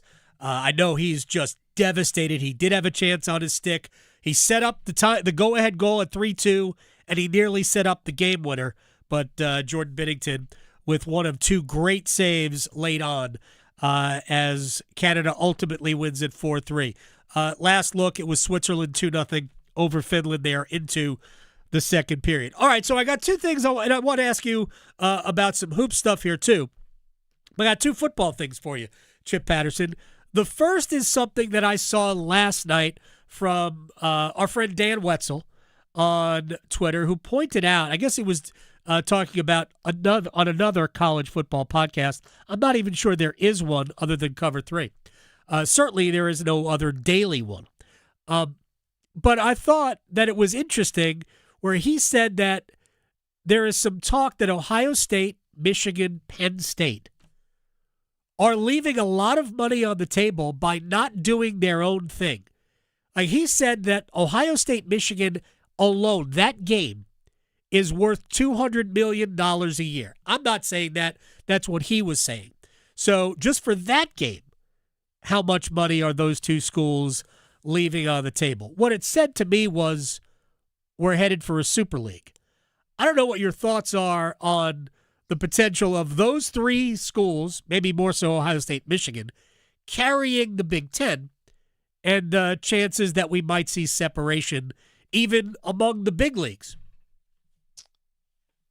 Sports at a lot of different levels isn't doing what would necessarily maximize revenue in the most amount of money. The Bulls, right? You know, I mean, it's just if everything was revenue and profit driven, you would shatter a lot of stuff. We would shatter all the conferences. I mean, why don't you make the whole plane out of the black box? That's that's what I thought, actually. It's like, oh, yeah, sure. Like, why don't we just have Ohio State and Michigan play 12 times a year? And then we'd make, like all of the money. That's just not the way it works. The reason why Ohio State, Michigan is worth that much is because of the existence they live in, the conference they play in, the fact that they have to traverse throughout their season to wind up in the final game of the regular season, to call for a moment that we acknowledge as the game. The game does not hold the same significance unless they exist in the world that they do. Oh, well, listen, why don't we just have Carolina and Duke play basketball against each other 10 times a year? Once a month. Right? Yeah, why not? and especially, this was probably connecting with your audience in the wake of probably both fan bases wishing that North Carolina and NC State had two meetings against each other this year. Absolutely. I guess that by Will Wade and others argue that the change from 20 to 18 games has led to a better chance to get more teams in the NCAA tournament. Like chicken egg maybe on that one. We can look at the Big East doesn't have as many teams that are in the mix as well. The SEC has a glutted middle. The Big Ten is absolutely separated in tiers with a strong top, and then all of a sudden Minnesota that is kicking around in the snow somewhere. I truly think that when we talk about these valuations and we talk about all this money that could be made, sure. But one of the reasons why the valuations are so high is because of the college sports world that we are in right now. Now, to your Super League, the big buzzword, that does not change a spot where I agree with you that I see us down the line, entering into a world where there is a separation of a division, and whether it exists within the NCAA or not, or within a college football playoff division, we'll see. I mean, there's a lot of really, really tough decisions to be made in terms of where the line is drawn.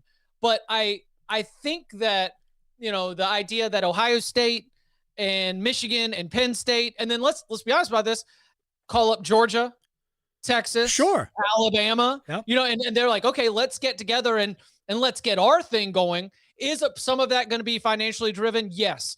But I think some of that is also going to be putting plain that there are different sports being played within the same, old NCAA 1A, now called the FBS. There are different sports being played within college football at the FBS level. And so to create a separation would have, yes, some of those financial drivers of being able to get more helmet matchups, as they say, that television executives would love. But I do think that it would come at a cost, where the helmet matchups wouldn't mean as much if they're playing each other all of the time. Right. You wouldn't necessarily have the same spikes for some of those marquee games if you've always got a marquee game. And so I agree with you. Sure, I can see where we land in some sort of Super League type environment, but I do not think it's just because of what the valuation would be if Ohio State, Michigan, and Penn State are always playing games against each other. I think you and I agree with this whole thing. Oh, Frank is here. Chip Tracy just walked in. Hi, Frank. Who scored? Who scored? Marner. Suzuki. Yeah. Yeah, about 3.5 minutes left. See ya. Take care. Dig in. We were there. I was wearing the dig in sweatshirt the other day. All right, Trip Tracy just he was asking me questions. Who scored for Canada to tie it? It was Nick Suzuki on a tip in. Great deflection, and then Mitch Marner backhand in overtime to win it. So I do think we're headed for a Super League, But I have said it, you've heard me say this, you and I have talked about it. I think the people who are driving us toward that are doing so at overall the detriment to the sport in general. I think the sport of college football is best served by enhancing not even what we have, I think what we had. And I think the sport of college football has destroyed that by all these conferences. ACC is part of it, but the conference is getting bigger and stronger. It's really just about, it's like Fortune 500 companies eating each other. It's the banks consolidating and becoming mammoth. It's just a microcosm of society. We're seeing that in the leagues, where the only search is for more money. It's not for a better way to have the sport. It's just for more money. It has done damage to other sports because, honestly, Carolina shouldn't play 2 conference games at Cal and Stanford. There's just no way. That's not what we're here for. But this is where we've been taken by the leagues only looking out for more money. They haven't made I separate the product, the game, from the sport. The game is as good as it's ever been. The sport is not. I think that's my problem with it. I think that there's like hey, listen, it's February 18th. What a better time to get as like philosophical as possible. But it was a connection between something that seems like a very lowbrow kind of, part of the football civil war is between the SEC and the Big Ten. Right. Like football's civil war is between the SEC and the Big Ten. And they constantly criticize each other. They grab all the low-hanging fruit. The arguments are disingenuous. Yeah. It was one thing that actually came up on the Cover 3 podcast.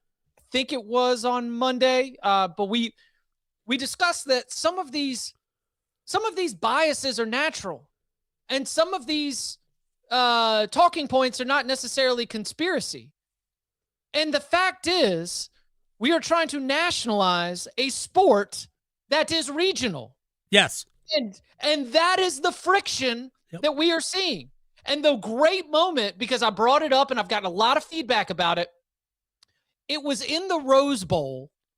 Again, the Rose Bowl, game number 14 of the season of the eventual national champion Indiana Hoosiers. In the 14th game of the eventual national champion season, I started to see a lot of like, damn, Indiana is pretty good. It took a long time. Yeah, as if what they had done wasn't enough. Nope. No. Because, and I don't want to bring networks into this because it's not like, that's not the game that I play, but it simply comes down to until Indiana had done it on ESPN. Right. Until Indiana had done it against an SEC team. There was just and it's not as though this is truly like bias or conspiracy. A Florida fan has zero reason to watch anybody other than Florida and other SEC teams. And so a Florida fan does not watch any Indiana till they're playing in the Rose Bowl against Alabama on ESPN. And that's the case for Big Ten fans as well. Sure. Big Ten fans have no reason to watch Oklahoma, And so they're sitting there and we're talking about who's going to get in the last spots. Like, Oklahoma, man, they weren't even good against Michigan, and Michigan couldn't even hang at our top tier. Like, we are trying, and this is a problem that we are going to run into with the Super League. Yep. We are trying to nationalize a sport that is inherently at its core regional. Fans want to watch their teams, the other teams in their regional area, their rivals, and other teams in their conference. There is just I love that there is an audience for a national college football world because that's what the Cover 3 podcast delivers. Correct. We speak to an intelligent audience that enjoys the entire nation of college football. And I see those numbers. I know that audience exists. But again, this is February 18th, time to get philosophical. My issue with the Super League and where I see this push and pull is that not because of conspiracy, not because of any overwhelming bias. It's just, if you work for the SEC network, you spend all your time watching SEC teams. And if you work for the Big Ten network, you spend all your time watching Big Ten teams. Of course, you are going to think that USC is better than somebody who spends all of their time watching Oklahoma. Like, it is just the way that this thing goes. And I continue to be interested in that friction, because I think it explains a lot of what people think is a lot more nefarious, when it's just sort of like honest human nature. Like you've heard me say this, I don't believe that the people who run those two leagues, Greg Sankey, Tony Petitti, I don't believe they even like it. I don't think they like the sport. I think they like the money. I think they like the acquisition. It's a little bit like who was the Richard Gere's character in why am I drawing a blank on everything? Pretty Woman. A Pretty Woman. Because Julia Roberts sits there and exposes the whole flow of like his industry as she's like, sitting in the hotel room. Yeah. And finally, he decides to build something. It would be great if Richard Gere, being played by Greg Sankey, and I don't know, Jason Alexander, I don't know, played by Tony Petitti, if they decided, you know what, we want to make this sport better, but they don't. And I don't care what anybody says. I believe that they don't really care about the sport. They only care about serving their shareholders, which are the university presidents who are only looking at it as money. By the way, you said that it's a civil war. To me, it's a game of risk. That's what they're playing, because they're not taking from each other, right? They are gobbling up the best parts of other leagues. How did the SEC get bigger? The SEC got bigger by taking Big 12 schools first, right? By taking Texas and Oklahoma. Now they got bigger in other ways too. How did the Big 10 get bigger? Well, no, first it was Texas A&M and Missouri, Big 12 schools. Right. Then they go back to the well to get Texas and Oklahoma. So they have taken, like, everybody knows, if you're playing risk, don't try to hold Europe. You can't. You got no shot at holding Europe. All right? You get Europe at the end when you win the game. This good risk strategy for those people who still even know what that game is. You can't. You're just not going to be able to hold Europe. The Big 12 was never going to survive. The ACC is in many ways another Europe. Right? It's going to be difficult.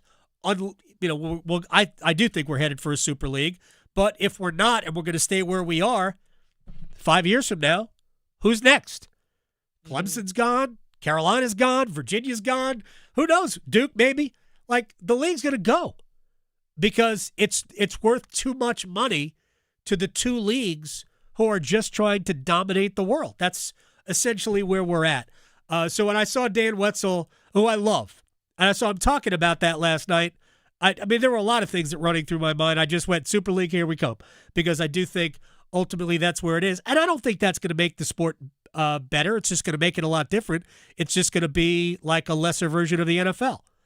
And I don't know that that's great for college football, to be a lesser version of the NFL. I don't think it'll be bigger than 50 teams. I don't think it'll be 80 teams in a Super League. I think it'll be 50. And it's going to be a wake-up call when some of these schools lose. Some of the schools who are used to winning, when they start losing 5 games a year, 6 games a year. Well, I mean, that's what Oklahoma is. Oklahoma ran the Big 12. Yeah. And now they are staring down 8-4 is a good season. 8-4 was a disastrous season. It'll be a playoff year when we go to 24. Well. And when we have a Super League, 8-4 won't be a bad year. Right. We'll just have to adjust the way we think. Real quick, before I ask you a basketball question, did you look at the Big Ten's leaked proposal, strategically leaked, at a 2014 playoff and go, it actually makes some sense? I liked the elimination of conference championship games. Sure. I liked trying to get the season to end about a week earlier. Yeah. They want to try to address the long layoffs. I think the long layoffs are not good for the sport. Agreed. I think that if you just, I've told you I call it the Dan Lanning plan. Dan Lanning just believes every single Saturday from the start of the season until there's no teams left, there should be college football. And then college football is just every single Saturday. Okay. Sure. Set up the bracket however you want it. But fans should know that on Saturdays from late August until the middle of January, they're going to be college football on TV somewhere. So I think that those long layoffs hurt the sport. I think they hurt the interest. People kind of lose their grip when we've got 12 days between some of these playoff rounds. I understand the oh my goodness, 24 teams. I don't think that that's marketed well. Right. Danny Canales had a great suggestion when we were talking about it. He said they should have called it a 16-team playoff with a play-in round. Because that's what the bracket is. Sure. The 24-team bracket is a 16-team bracket with some play-in games. Yep. If you had called it a 16-team playoff with play-in games, then I think you could have sold it better, because you are right. There was some of flipping through that where you're like, okay, all right. You know, this, if we're going to do this. More home games, for instance.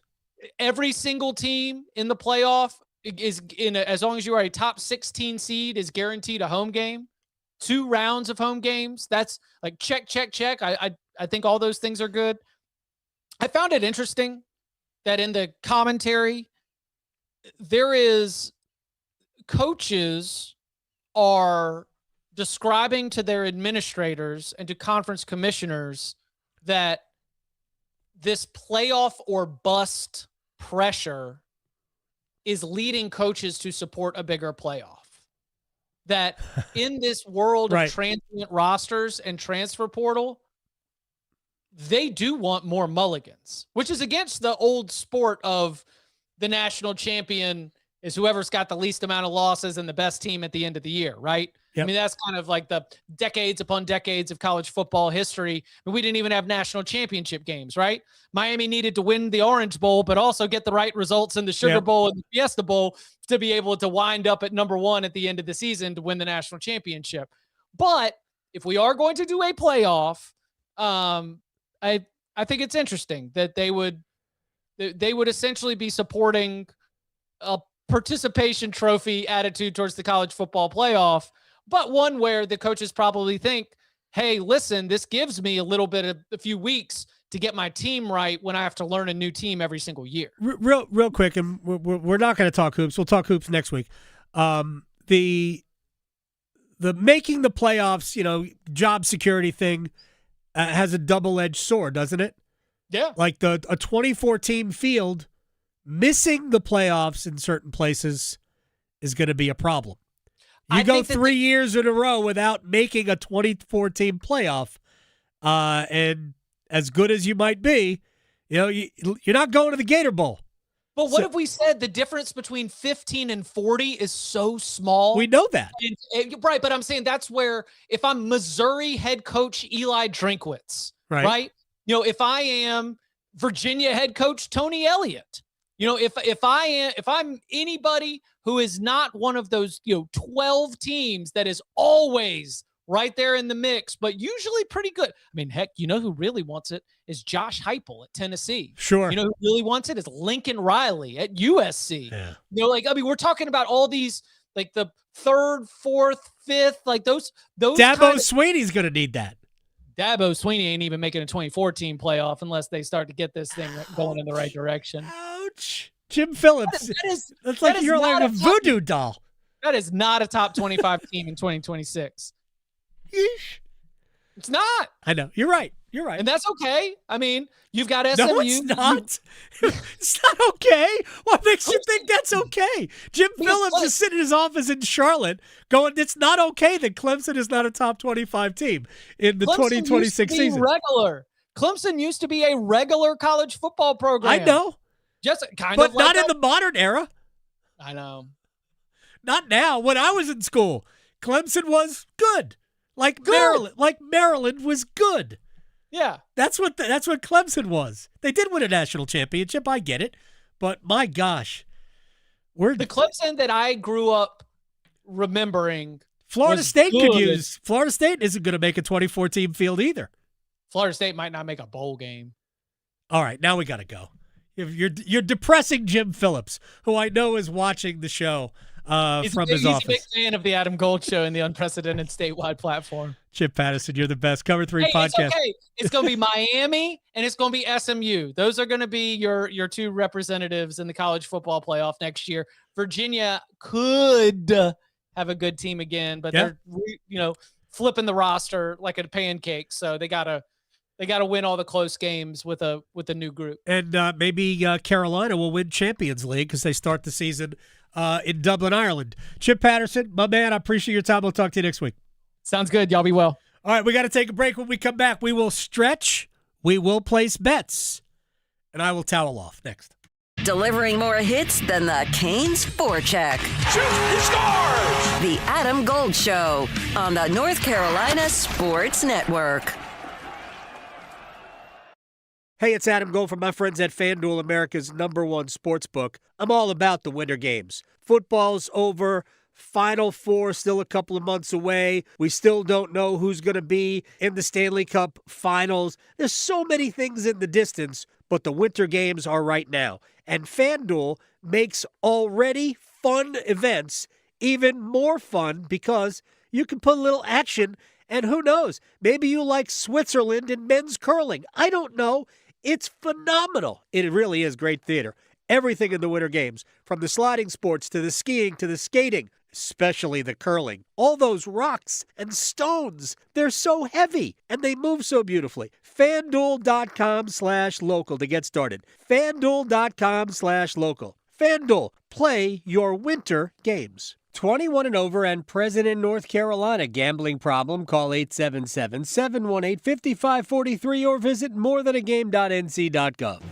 Now, all across North Carolina, it's Carolina Newsmakers. Each week, leaders from politics, education, business, and the arts join Don Curtis to share insights and ideas shaping our state. Hear interviews that go beyond the headlines with guests who know North Carolina best. Listen on the radio stations throughout North Carolina and on demand at carolinanewsmakers.com. If you pay your city or town for electricity, you live in a public power community. Public power communities provide electricity to families and businesses from a locally owned and operated system. Public power systems are not-for-profit and provide electricity at affordable rates with unbeaten reliability. Your local public power provider invests in your community, providing local jobs and supporting your local economy. Electricities of North Carolina is the energy behind public power. Learn more at electricities.com. Practicing a championship way can happen 100% of every day, on the mat and when traveling highways. A law of sportsmanship includes taking the high road when going away and returning home. Buckle up your seatbelt in the front and back seats. Every seat, every time. Each time you click it, it counts as a winning ticket. Demonstrate your championship drive through your safety practice. A winning major decision. This message was brought to you by the Governor's Highway Safety Program and the North Carolina High School Athletic Association. If you are on Medicare, scammers may target you to steal your identity. Remember,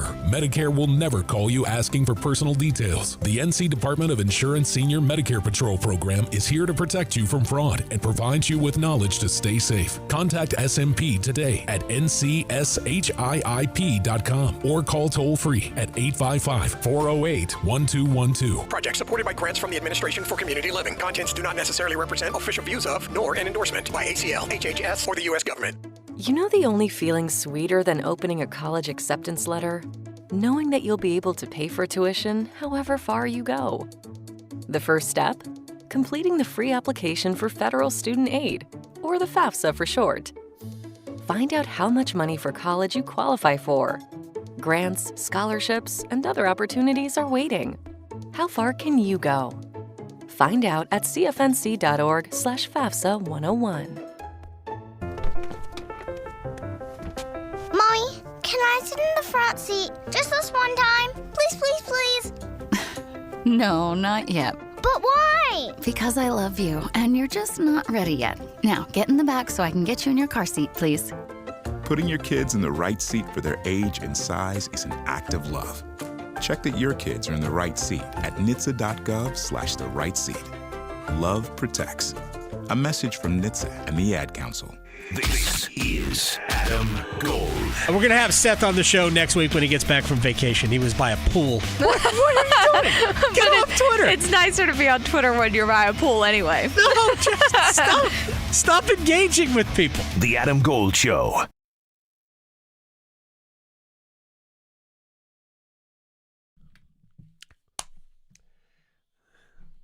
It's the Adam Gold Show. I'm Adam Gold. Victoria producing the program. I am filled with adrenaline from today's show.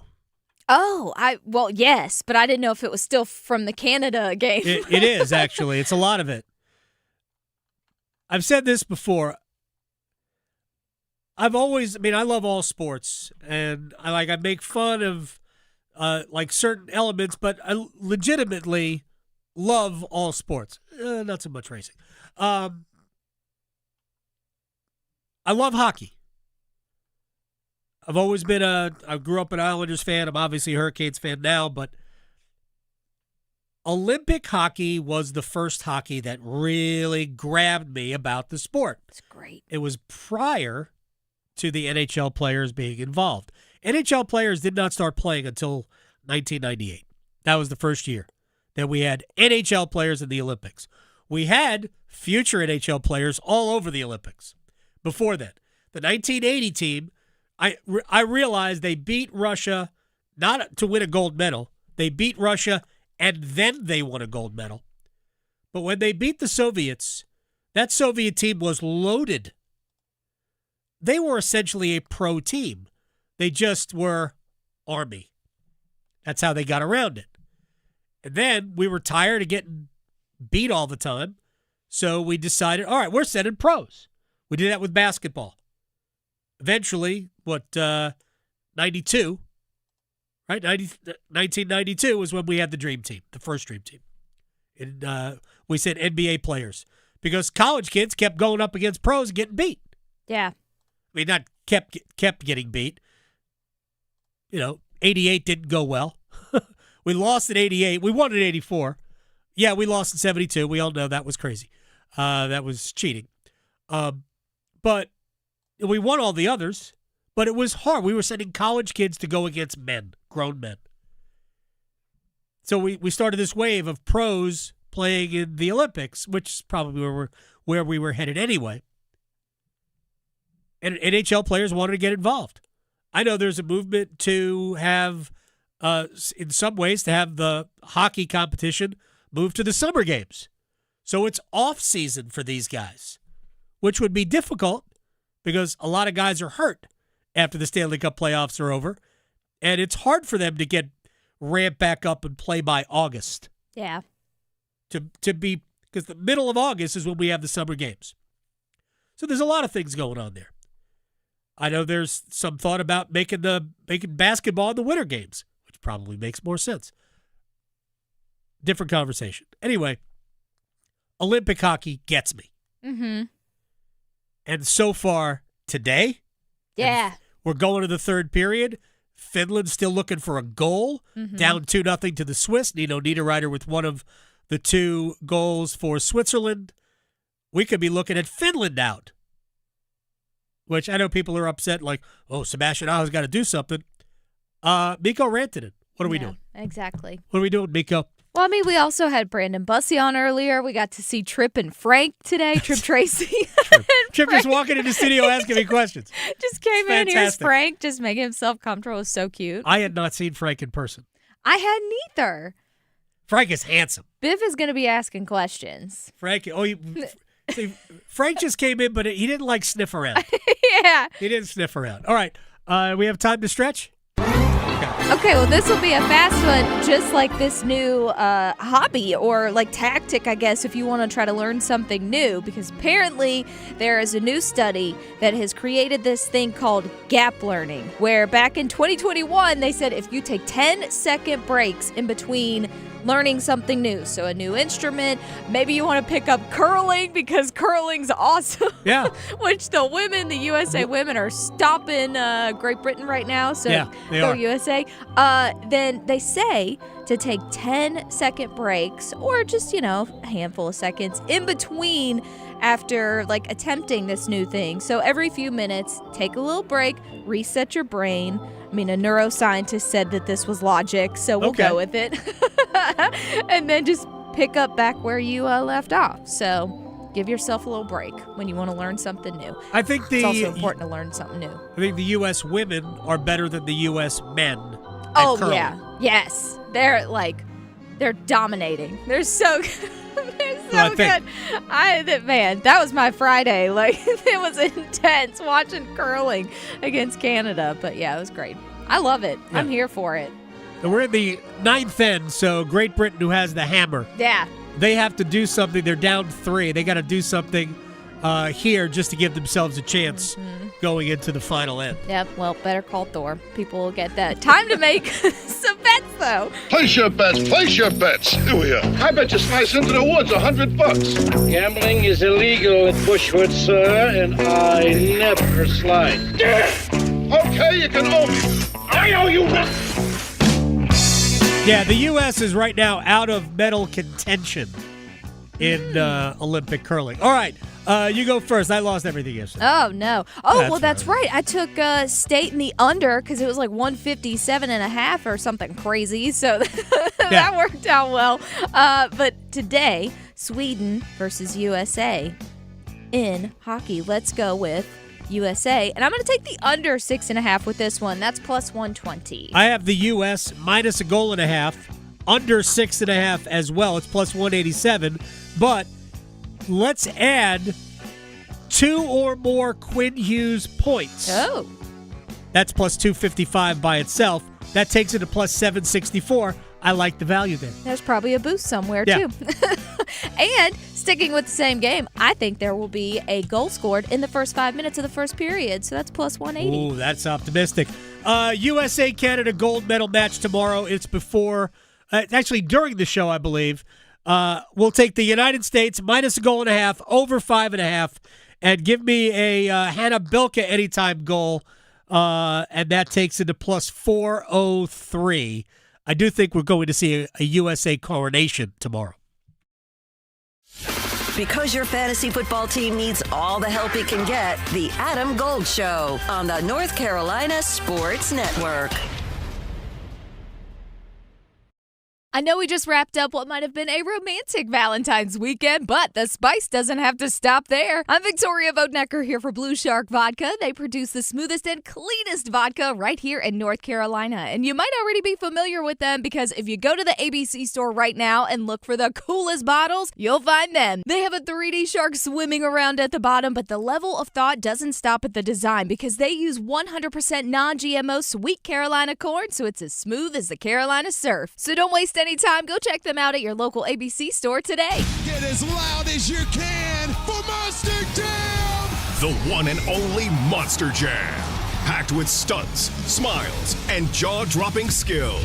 See the world's best drivers tear up the dirt in your favorite Monster Jam trucks. Like Gravedigger, El Toro Loco, Sparkle Smash, and more. Only at Monster Jam. Coming to Lenovo Center this weekend. Brought to you by BKT Tires. Tickets on sale now at monsterjam.com. A family office is a team built to handle the 3 biggest financial responsibilities a family faces: wealth management, tax strategy, and estate planning.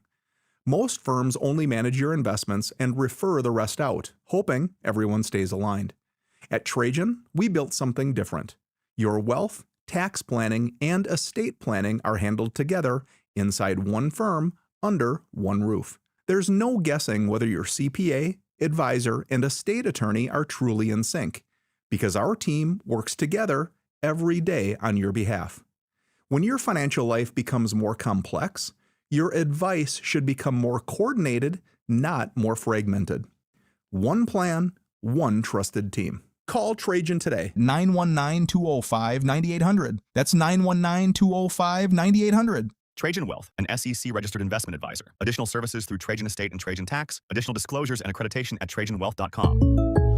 Having insurance isn't the same as having State Farm. It's like needing a lawyer, but getting some guy who just watches courtroom dramas. How does the defendant plead? Guilty. what? Also, objection. You object to what? Erroneous. Counsel, approach the bench. Hey, can I get a whack at the gavel? You wouldn't settle for just any lawyer, so don't settle for just any insurance. Get the real deal with State Farm. Like a good neighbor, State Farm is there. See if you're a winner every night. Watch live lottery drawings on WRAL-TV's 11 o'clock news. That's right, Carolina Pick 3, Carolina Pick 4, and Carolina Cash 5 numbers every night on WRAL-TV's 11 o'clock news. See if you're a winner before you go off to bed. Get your lottery numbers live every night. North Carolina Education Lottery. Only on WRAL-TV's 11 o'clock news. If you see something, why do you say something? I see safe for my friends. For my community. For everyone here. We all have something worth protecting, a why that unifies us. Report suspicious activity to local authorities. If you see something, say something. Get in the zone, AutoZone. Jeff's day is off to a slow start.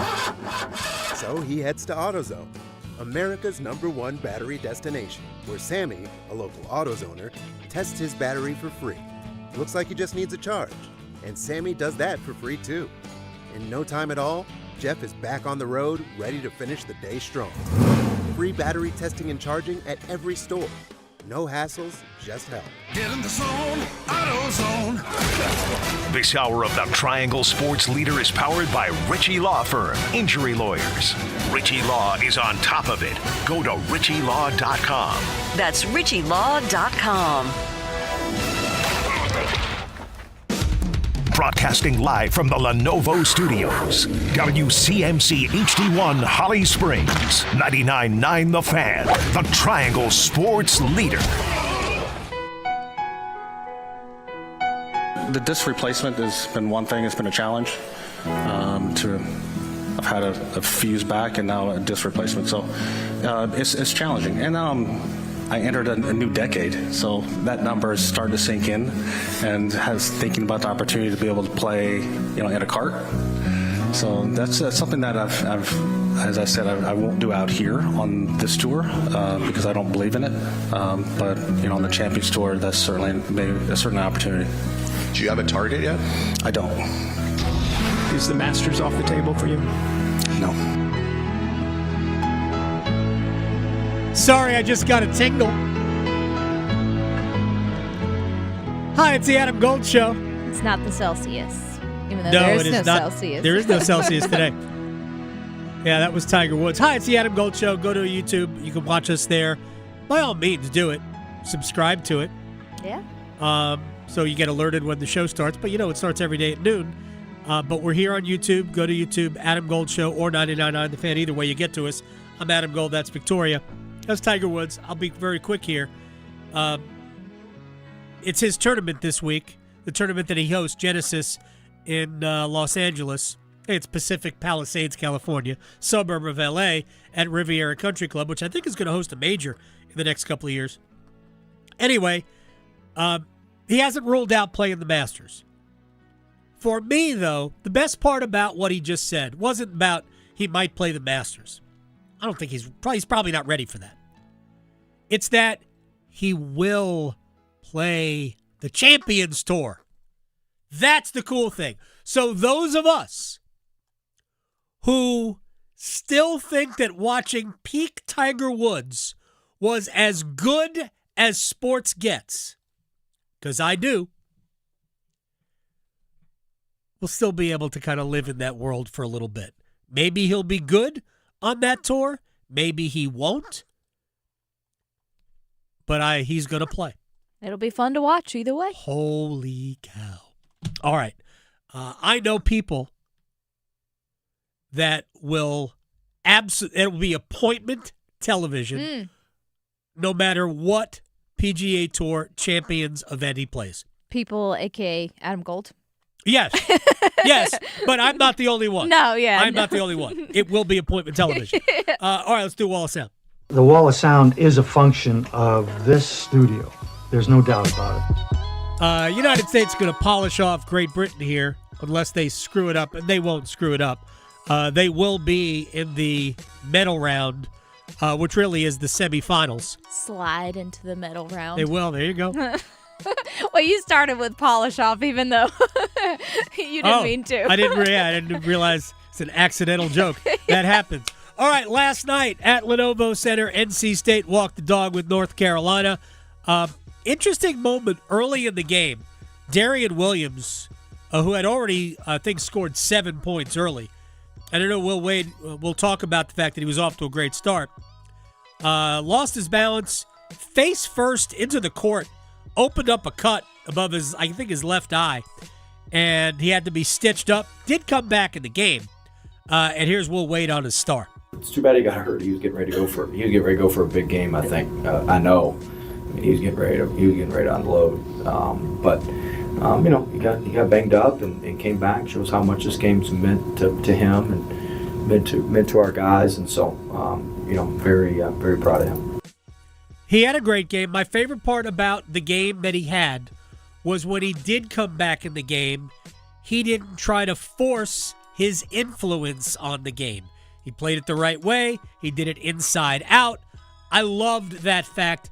Showed some leadership last night. When he came back, it was pretty well established that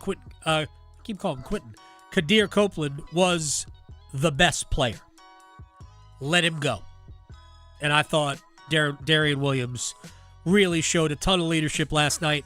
Played well, played the right way, and that's what NC State needs from him.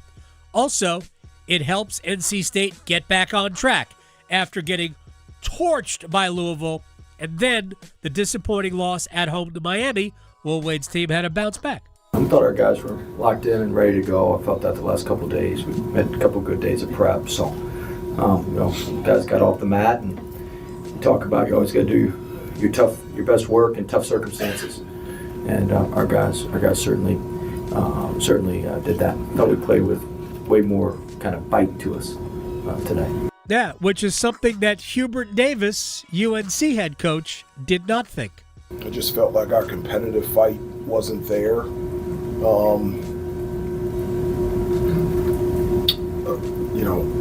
Especially from a defensive standpoint, they didn't feel us defensively. They didn't feel our presence at all.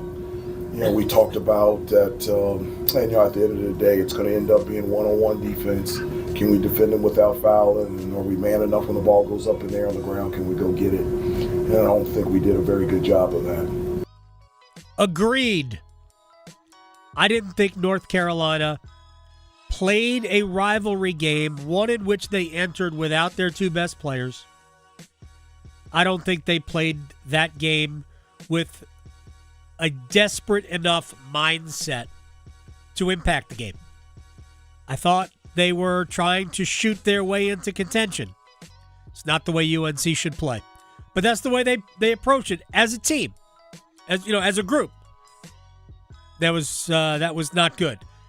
It's hard to believe that, what are we now? 11 days removed from the win over Duke. Right. Hubert Davis talks about it. We said over the last 8 days, that's life. I don't know how else to put it. I'd like to hear if anybody in this room has had consistent, sunny, clear sky, no wind days. Things you have to adjust. The only thing you have control over is how you react and respond, and so we'll get back to work and move forward. That's Hubert Davis. No joke. I just saw one of the greatest shots I've ever seen in curling. I was looking at it too. No joke. I was like, what? I don't even know what I just saw. I just know that Great Britain has given themselves a chance to steal this win from the U.S. Curlers had to have been really good in geometry or something. It just is insane to me. The USA with the hammer at a 1-point lead lost by 1 to Great Britain. Literally, I don't believe I have ever seen a better shot in curling than I just saw. Yeah. I can't even describe it. No. So it'll be on SportsCenter tonight. And they can describe it. Actually, I'm not sure. They might not have the rights to show the highlights. Oh. You might have to go seek it out online. Twitter. Do it. Yeah. Do it. It was that good a shot that gave Great Britain the win over the U.S. U.S. still going to make the medal round. The Great Britain team will not, but that was awesome. Awesome. Speaking of awesome, Brian Geisinger will join us. When we come back, we're going to talk about the Tar Heels and the Wolfpack from last night, working the Blue Devils as well. Brian Geisinger joins us next. Still arguing whether hockey or golf has the tougher dress code? The Adam Gold Show on the North Carolina Sports Network.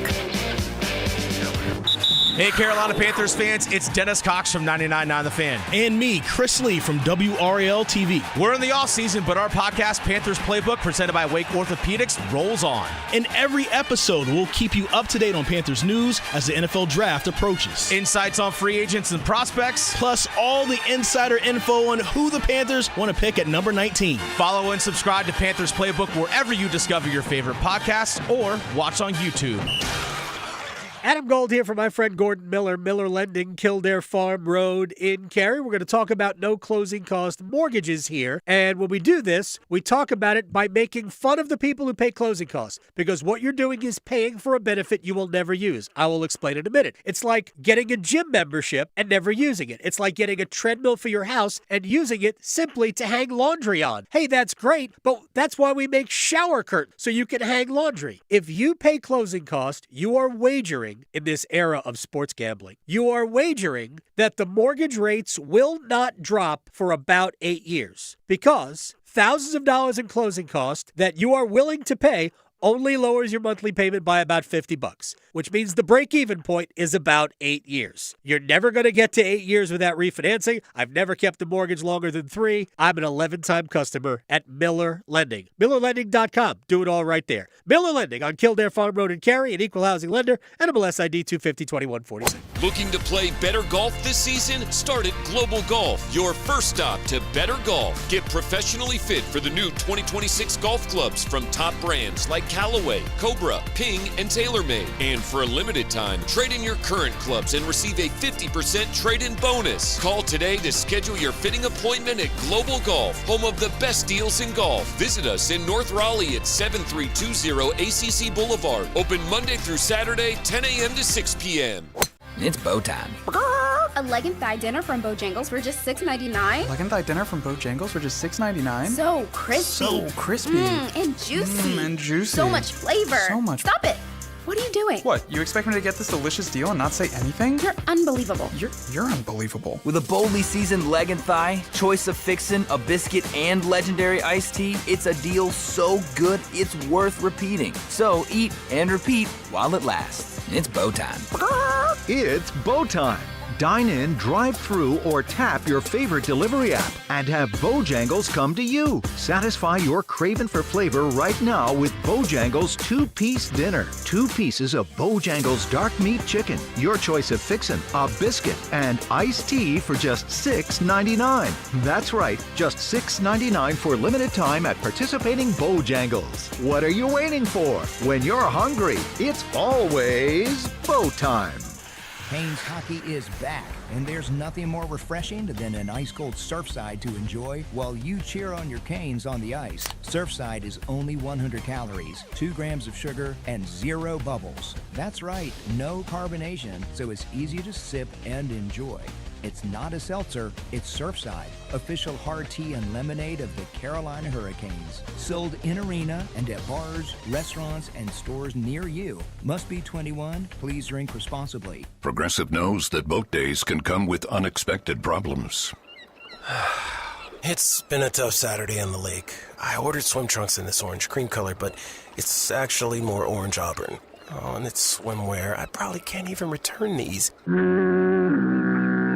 If a real problem comes along, your boat's protected 24/7 with Progressive, so you can keep worrying about boater problems. Progressive Casualty Insurance Company and Affiliates, not available in D.C. This is Adam Gold. You know, soap attracts dirt, right? That's what soap does. It attracts dirt. Right now, Bill Belichick is soap. That's what he is. Yeah. He's soap. Yeah. He's attracting all this dirt. Or he's like an overripe banana and it's attracting all these gnats. The Adam Gold Show.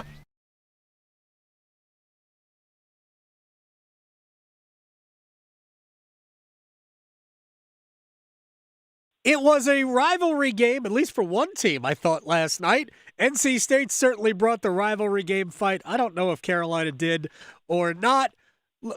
Brian Geisinger, Pack Power, split the action on Substack. You should get that. He is everywhere. Basketball maven. Before we get into the rivalry game dynamics there, did we not see an NC State team last night that we thought we were going to see?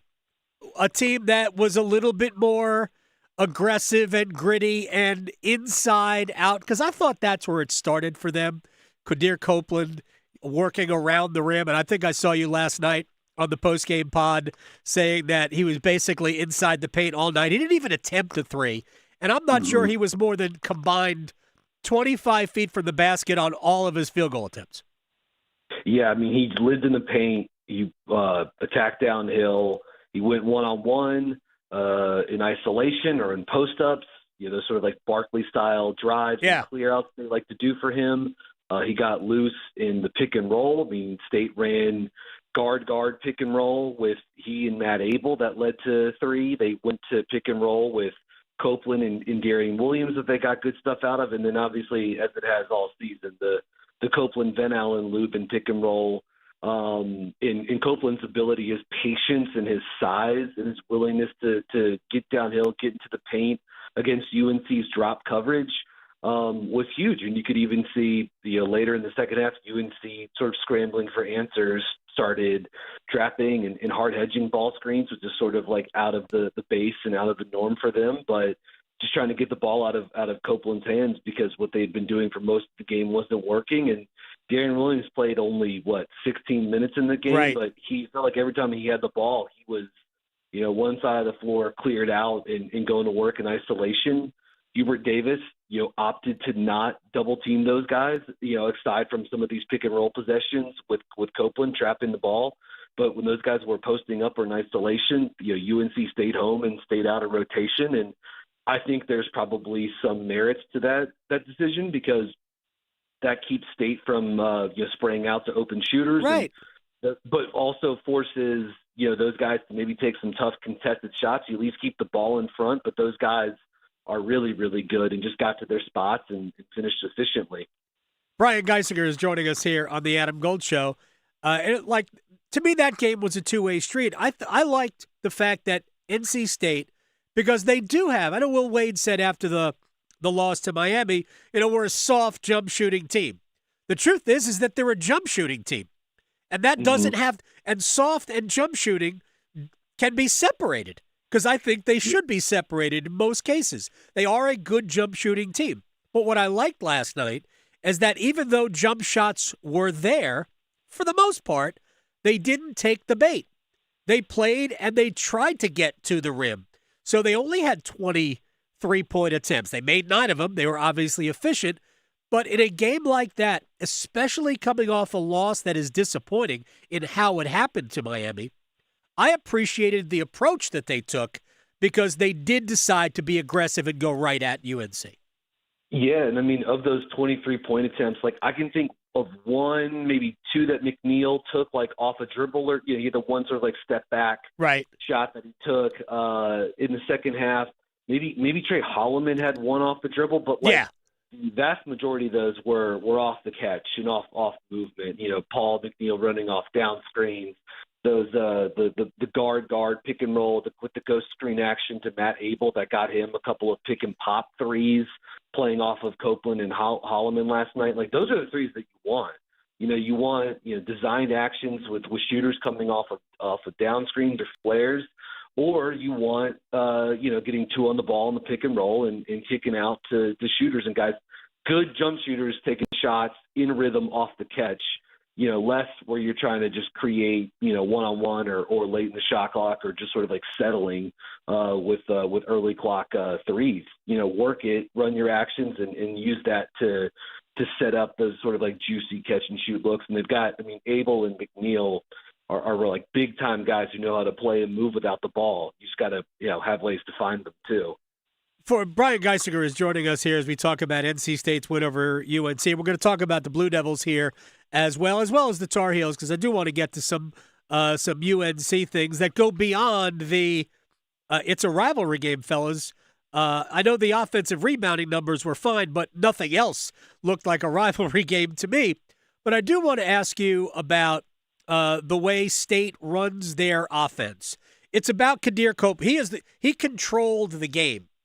And what I like, I don't know that it will work long term. Like as the competition gets better, I don't think UNC is certainly without Caleb Wilson and Henry Vessar. They're not a great team, and they proved that last night. But against teams with great guards, is NC State's style conducive if they can get the game played maybe at a little bit of a slower pace? I think for State defensively, like it really just comes down to getting back in transition defense. I actually thought that was like the one sort of like flying the ointment for them last night. And UNC is really good at that. You know, I think Derek Dixon has, even as a freshman, has shown like a real like nice high aptitude for like, you know, running and hitting ahead or grabbing and going. And obviously Seth Trimble's pretty good at that too. And I thought State was not great matching up at times defensively in transition, and UNC obviously not wanting this to settle into a half-court slugfest without Wilson and Vessar. Like they were trying to run anytime they could. So I didn't think that was great for State. I think teams, when State's going against an opponent that has smaller guards, even a guy like Trimble who's tough and rugged and strong and athletic, and is that Copeland and Williams just present such matchup problems, right? Because they'll run those guard screens and they'll force you. It's the same idea to when Duke runs those inverted pick and rolls with Cam Boozer and they have Isaiah Evans or Caleb Foster screen them. They're just trying to find one of the smallest guy, the smallest defender, or the weakest defender, whomever that is. They're going to bring that person into the action, and then they're going to force the defense to either switch that weaker, smaller defender onto Copeland, and he'll drive by or he'll immediately get to the back down. Or if the defense wants to show or hedge and recover, then Paul McNeil or Matt Abel, or for Duke's sake, it's Isaiah Evans.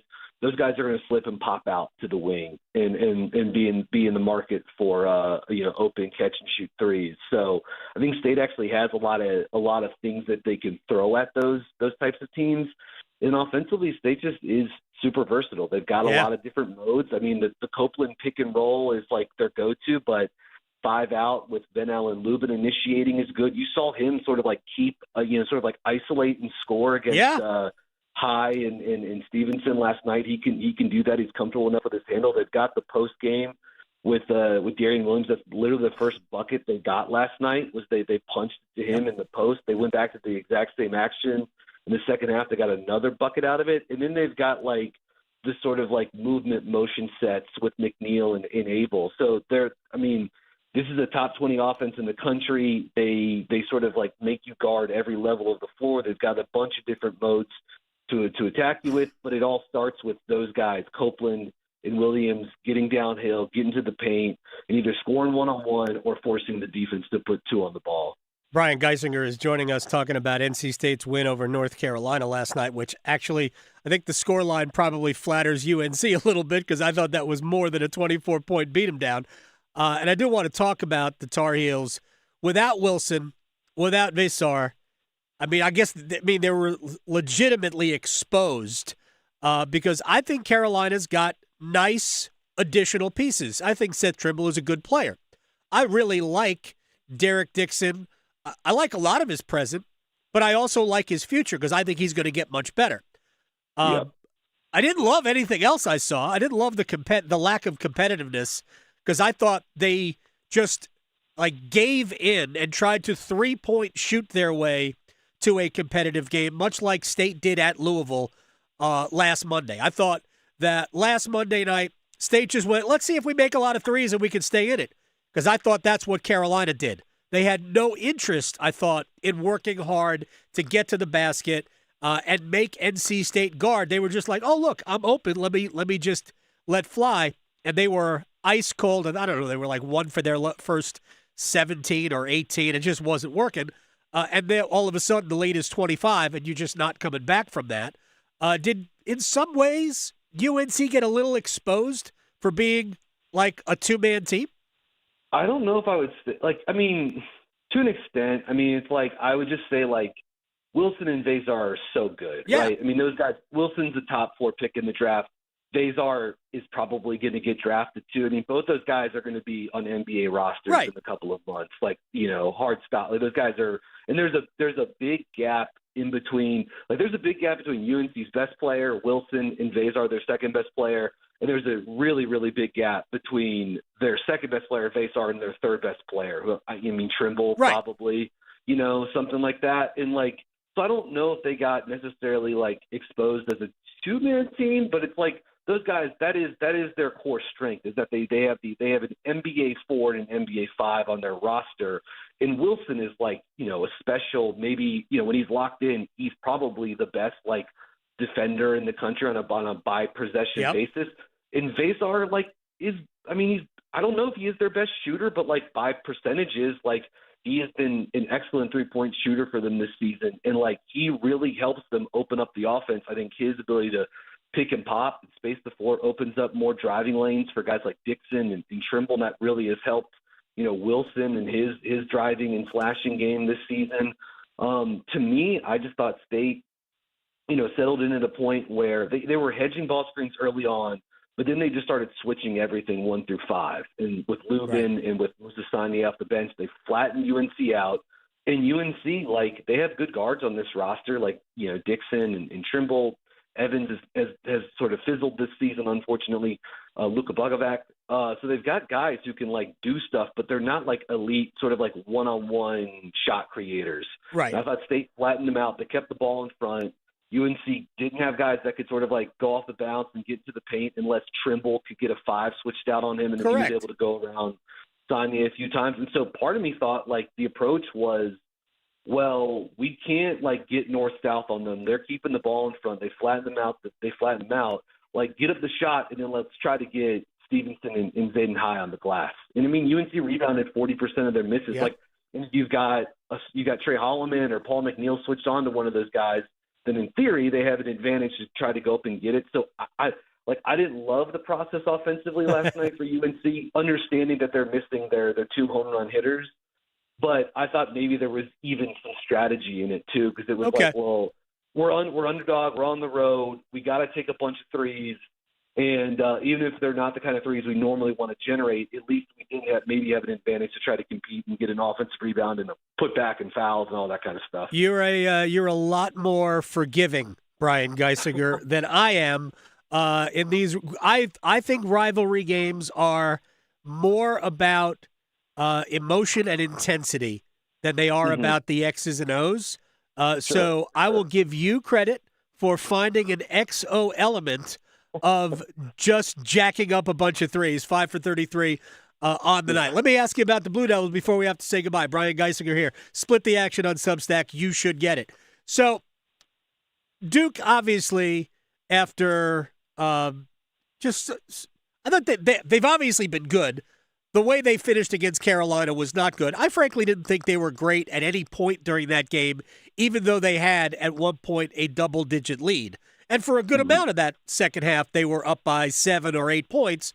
But I never thought we were seeing anything other than a B+ Duke team. Cameron Boozer was really good. I didn't think anybody else really was. They got into foul trouble, all of that. But after benching Isaiah Evans at the start of the second half against Pitt, I think we've seen a little bit of a different Isaiah Evans. I don't know if I'm imagining that or if you have noticed that. He has been incredibly efficient, not just taking threes, but going to the basket as well a lot more. I think we have seen an Isaiah Evans that maybe was coasting a bit and now is not. I think it also helps that, starting with the Clemson game, Pat Gongba came back. And, right, okay. He's a guy that can really help get Evans open, right? His ability to face up and pass in the high post, the handoffs, I think Gongba and Evans have pretty good chemistry in those little actions where, he'll throw it to Gongba at the elbow or sort of above the arc, and then he'll sprint at him Gongba will fake the handoff back to him, and Evans will curl off him and go to the basket, sort of the Tony Parker, Tim Duncan, sort of two-man Spurs. Nice. High post, cutting, passing, synergy. And I think Evans and Gongba have some of that. I think him coming in there sort of helps them sort of settle in. I think Malik Brown has been better the last couple of games too. Yeah. And that too has also helped, sort of open things up for Evans with the screening and the passing and all that sort of stuff. So no, but they need Evans. They need him to be aggressive. I thought in the Clemson and Syracuse games, he took a combined two sort of I would maybe describe them as not great shots. They were sort of transition mid-rangers that he took early. But he made both of them.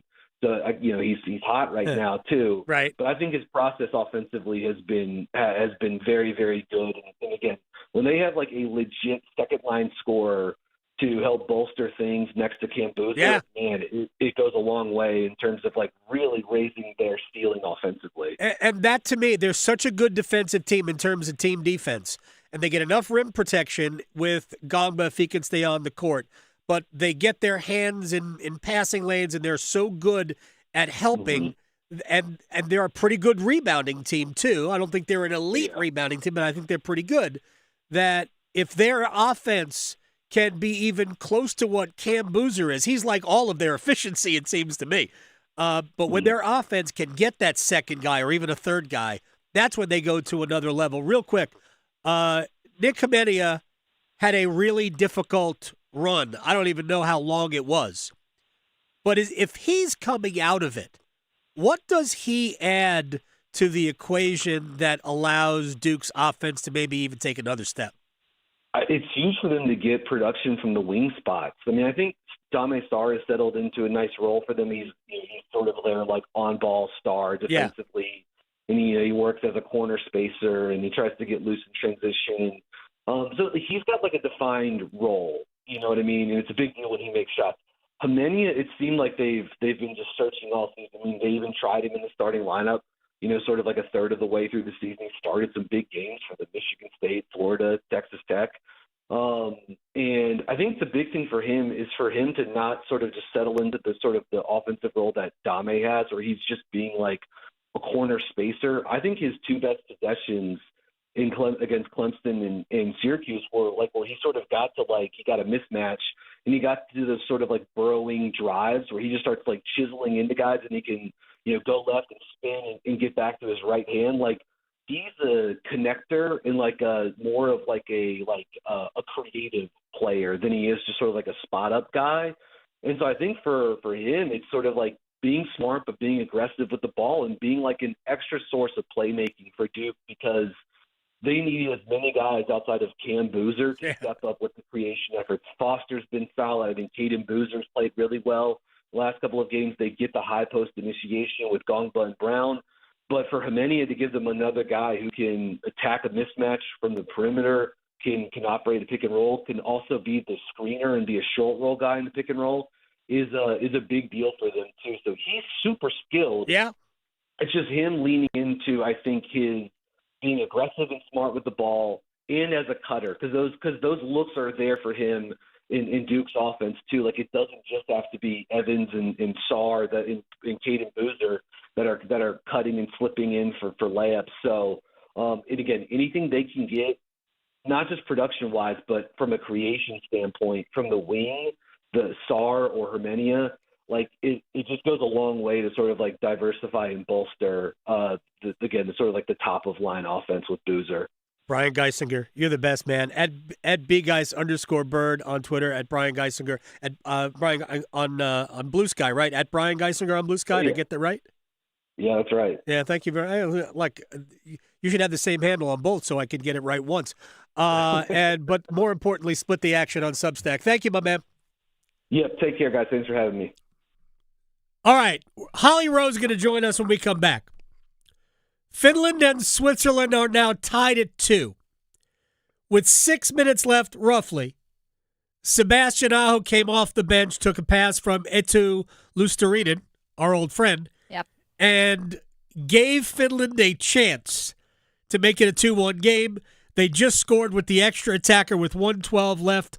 I believe it was Anton Lundell I think he got the goal.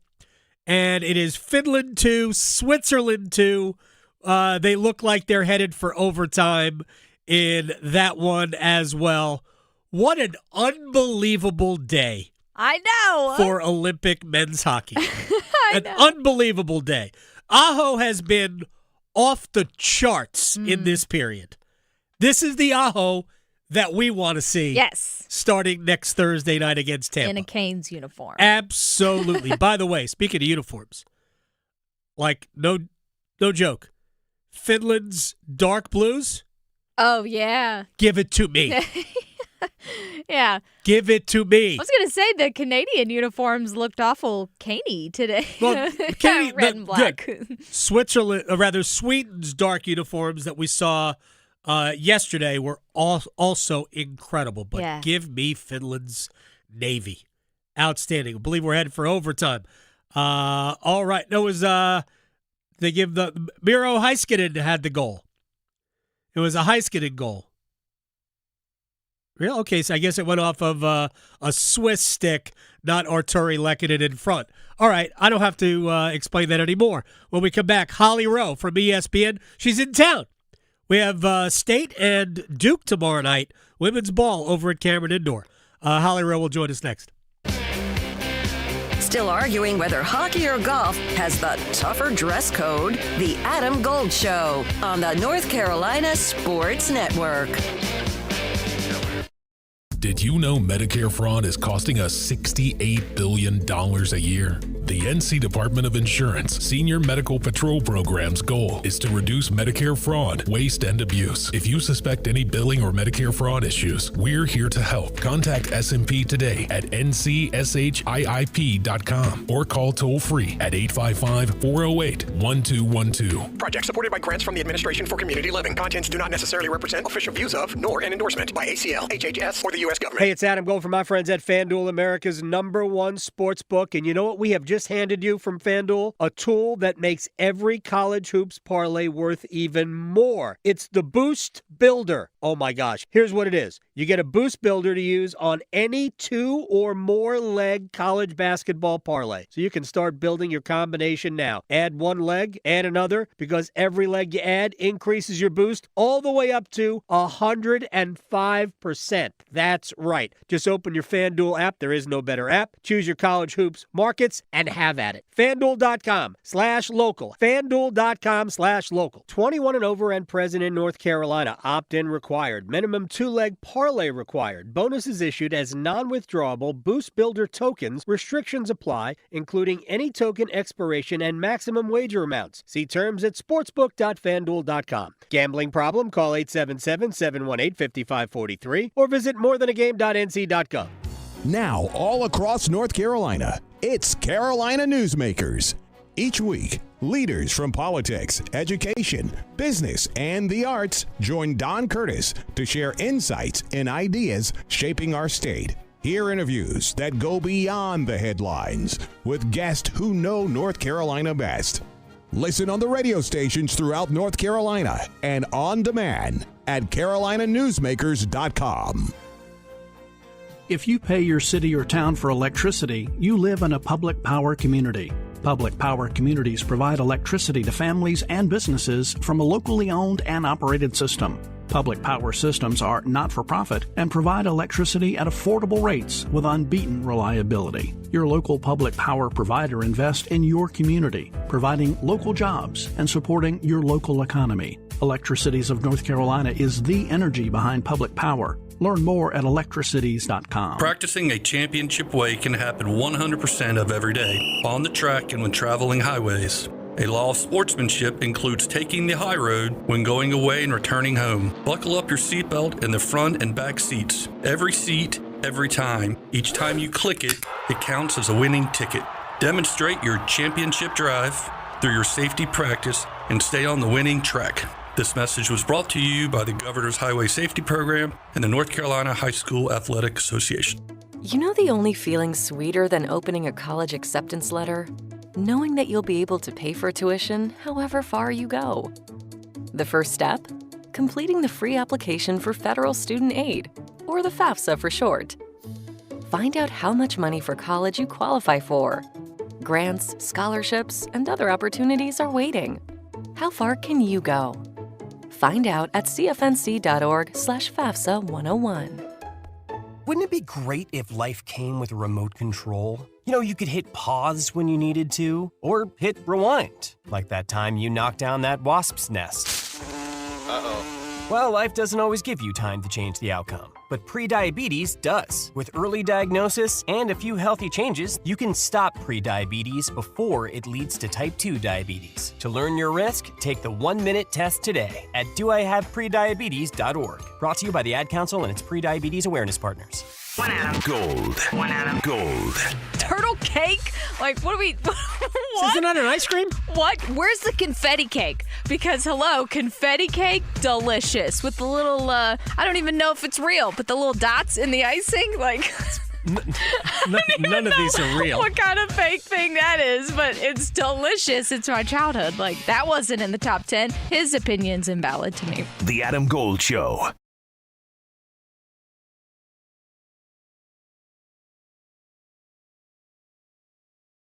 I have said this before, that I think the hardest job in broadcasting is not play-by-play, especially for a sport like hockey, which moves too fast for my eyes, but being a great sideline reporter.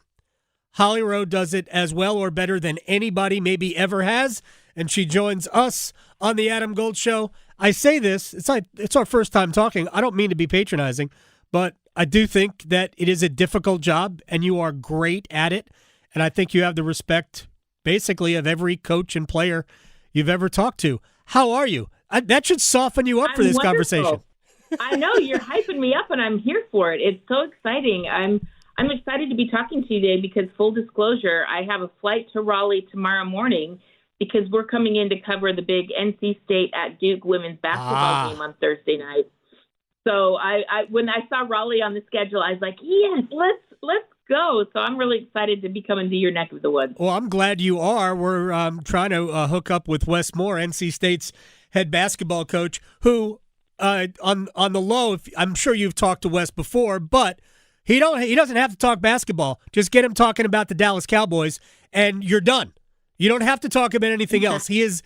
Most of our conversations surround the Dallas Cowboys, although when the Rangers won the World Series, he was pretty hype about that as well. I'm glad you brought that up because one of the things I do want to talk to you about, I know we're going to talk about All-State here in a second, but the explosion of the women's game. And Duke, who after I think a 3-6 non-conference start, has reeled off 14 straight wins in the ACC under Kara Lawson, also the national team coach. Probably couldn't come at a better time. It's a great matchup, but Duke has really taken their game to another level. Yeah, it's been really fun to see. I mean, first, you started with Wes Moore. I'm so proud of him. You know, NC State women's basketball was good for a long time under Kay Yao. And then Wes Moore has taken over, and they've gotten to the Final Four. They are in the Elite Eight every year. You know, they have really been consistently good under Coach Moore, and I love that guy. He is a good man, and I really enjoy covering his teams. And then, you know, what Kara Lawson's doing at Duke is exciting. Duke has been to Final Fours. They've competed for national championships, and, you know, she's trying to get this program back to being consistently great. And this win streak is one way to do it. I think it's been exciting. Toby Fournier, their leading scorer, is must-watch basketball. She's so good, and I'm really excited to watch her play in person this Thursday. And I do also want to shout out one of my favorite players on NC State, Zoe Brooks. She is so dynamic and just delightful, and she can ball out. So we've got good games coming on, and it's so fun to watch because these are two programs, right? You guys are lucky. You should be going and supporting these women because it is good basketball. It's entertaining, and they are just wonderful. They play at great venues, too. Carmichael is, legendary for basketball anyway in Chapel Hill, and Reynolds Coliseum, what they have done with the renovation there. They really play in great venues. I know it would be great if we could do something here like they do in Knoxville, and put $20,000, in a building for a women's game, and maybe we're getting to that because we are seeing a revolution, and I'll say it that way as opposed to evolution in women's sports, in that they are becoming more and more mainstream. What does it take for it to go to another level? I think just more investment, honestly. We had something really cool. Saturday night, we did South Carolina at LSU women's college basketball, and it was on ABC in primetime for the first time ever. We have never had a women's college basketball game on ABC in primetime. Just think about that. And I just think the more people that see it, it just brings more eyes. You see a free TV platform, network television, showcasing women's sports. We've had softball on there. We've had gymnastics on there. Volleyball national championship this year on ABC. Our women's basketball championship has moved to ABC. Yep. So everyone in the country can see it now. And I just feel like it's spreading like wildfire. So if we just keep giving them these big platforms, big opportunities, and investing in the sport, it keeps booming because it's a great product. It is good product. It is good basketball, and it is highly entertaining. It is. I mean, it's incredible basketball, and I know we're not talking necessarily about this, but I'm sure, and I know you retweeted it at Sports Siren. By the way, you should follow Holly Rowe on Twitter. The women's hockey team, the U.S. women's hockey team. Yes. I did an interview in Charlotte today, and they asked me who I thought would win the Olympic gold medal, and I said I think the U.S. women are going to win both. That is maybe the best team I have seen play any sport this year. I love that. Yeah, they're exciting. They're dynamic. They just beat Sweden yesterday. Yeah. And, Sweden, they thrive on hockey. That's their kind of national team sport. So I thought that was a huge win. Listen, I think this year at the Milan Olympics was the first time we've had more, or maybe it was the second time, more female athletes for the USA than men. And so I love it. It means that we are giving women an opportunity to shine. And when you compete in sports, you are better in life. I know this for a fact. I know this in my own life. So student athletes and young people who compete in sports succeed more in life. That's just a fact. And it's really cool that women are now getting that opportunity on a high level. I know we are running out of time. And I want to let Holly Rowe tell us about the Winter's Good Works, the All-State Winter Good Works team by All-State. So what are we competing for? Who are we highlighting? What do the people need to know? Yeah, so you guys have known this forever. All-State has had a Good Works team in college football for more than 20 years. You've heard about it. Yep. Kirk Cousins been on there. Tim Tebow's been on there.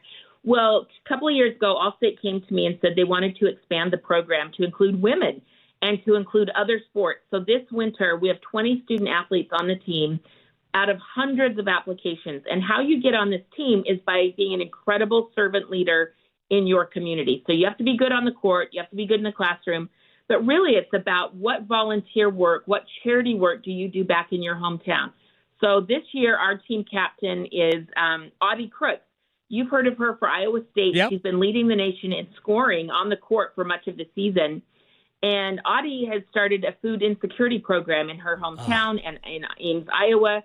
So when kids don't have school lunch or if they can't pay for meals, they are making sure that families in Iowa are getting food. And she's doing that in her spare time outside of, leading the nation in scoring. So these young people we're highlighting, a lot of people talk about what's bad in college sports, and I'm just here to shine from the mountaintop and scream from the mountaintop that these All-State and Act of Good Works team members are changing their communities, changing lives.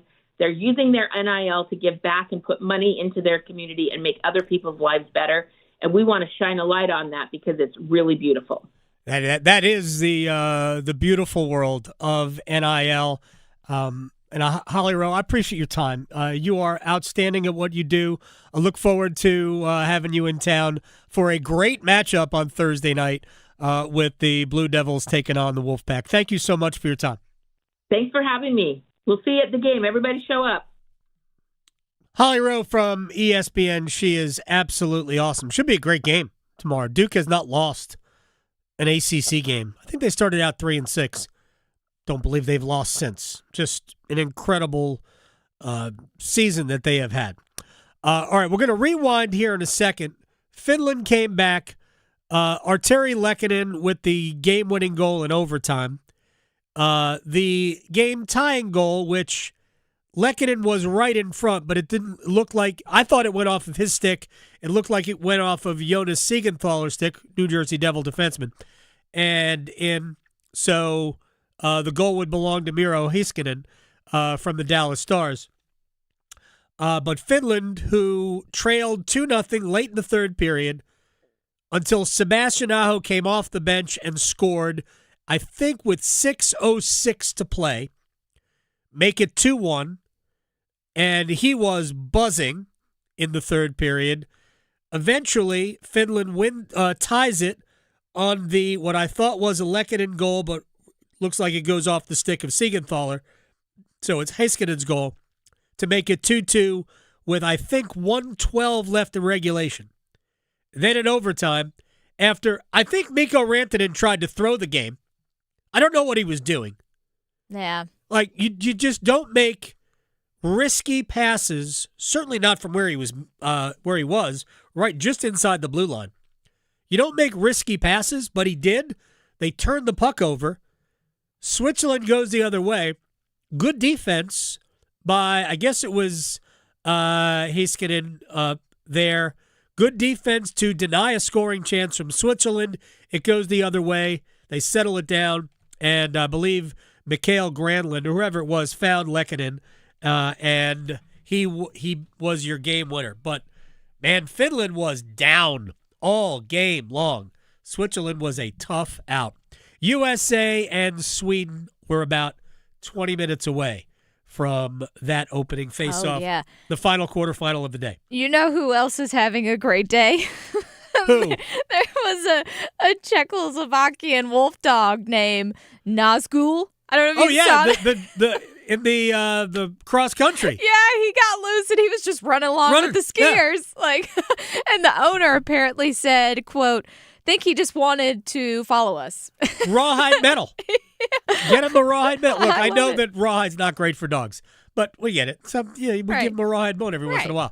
So, yeah, got a rawhide medal for that. Good for him. Funny. Just kind of trotted across the finish line. Yeah, like, I'm not supposed to be doing this too? Right. Everybody else is. Oh, come on, I'm just out here running. Yeah. It's what we do. All right, let's do a quick rewind.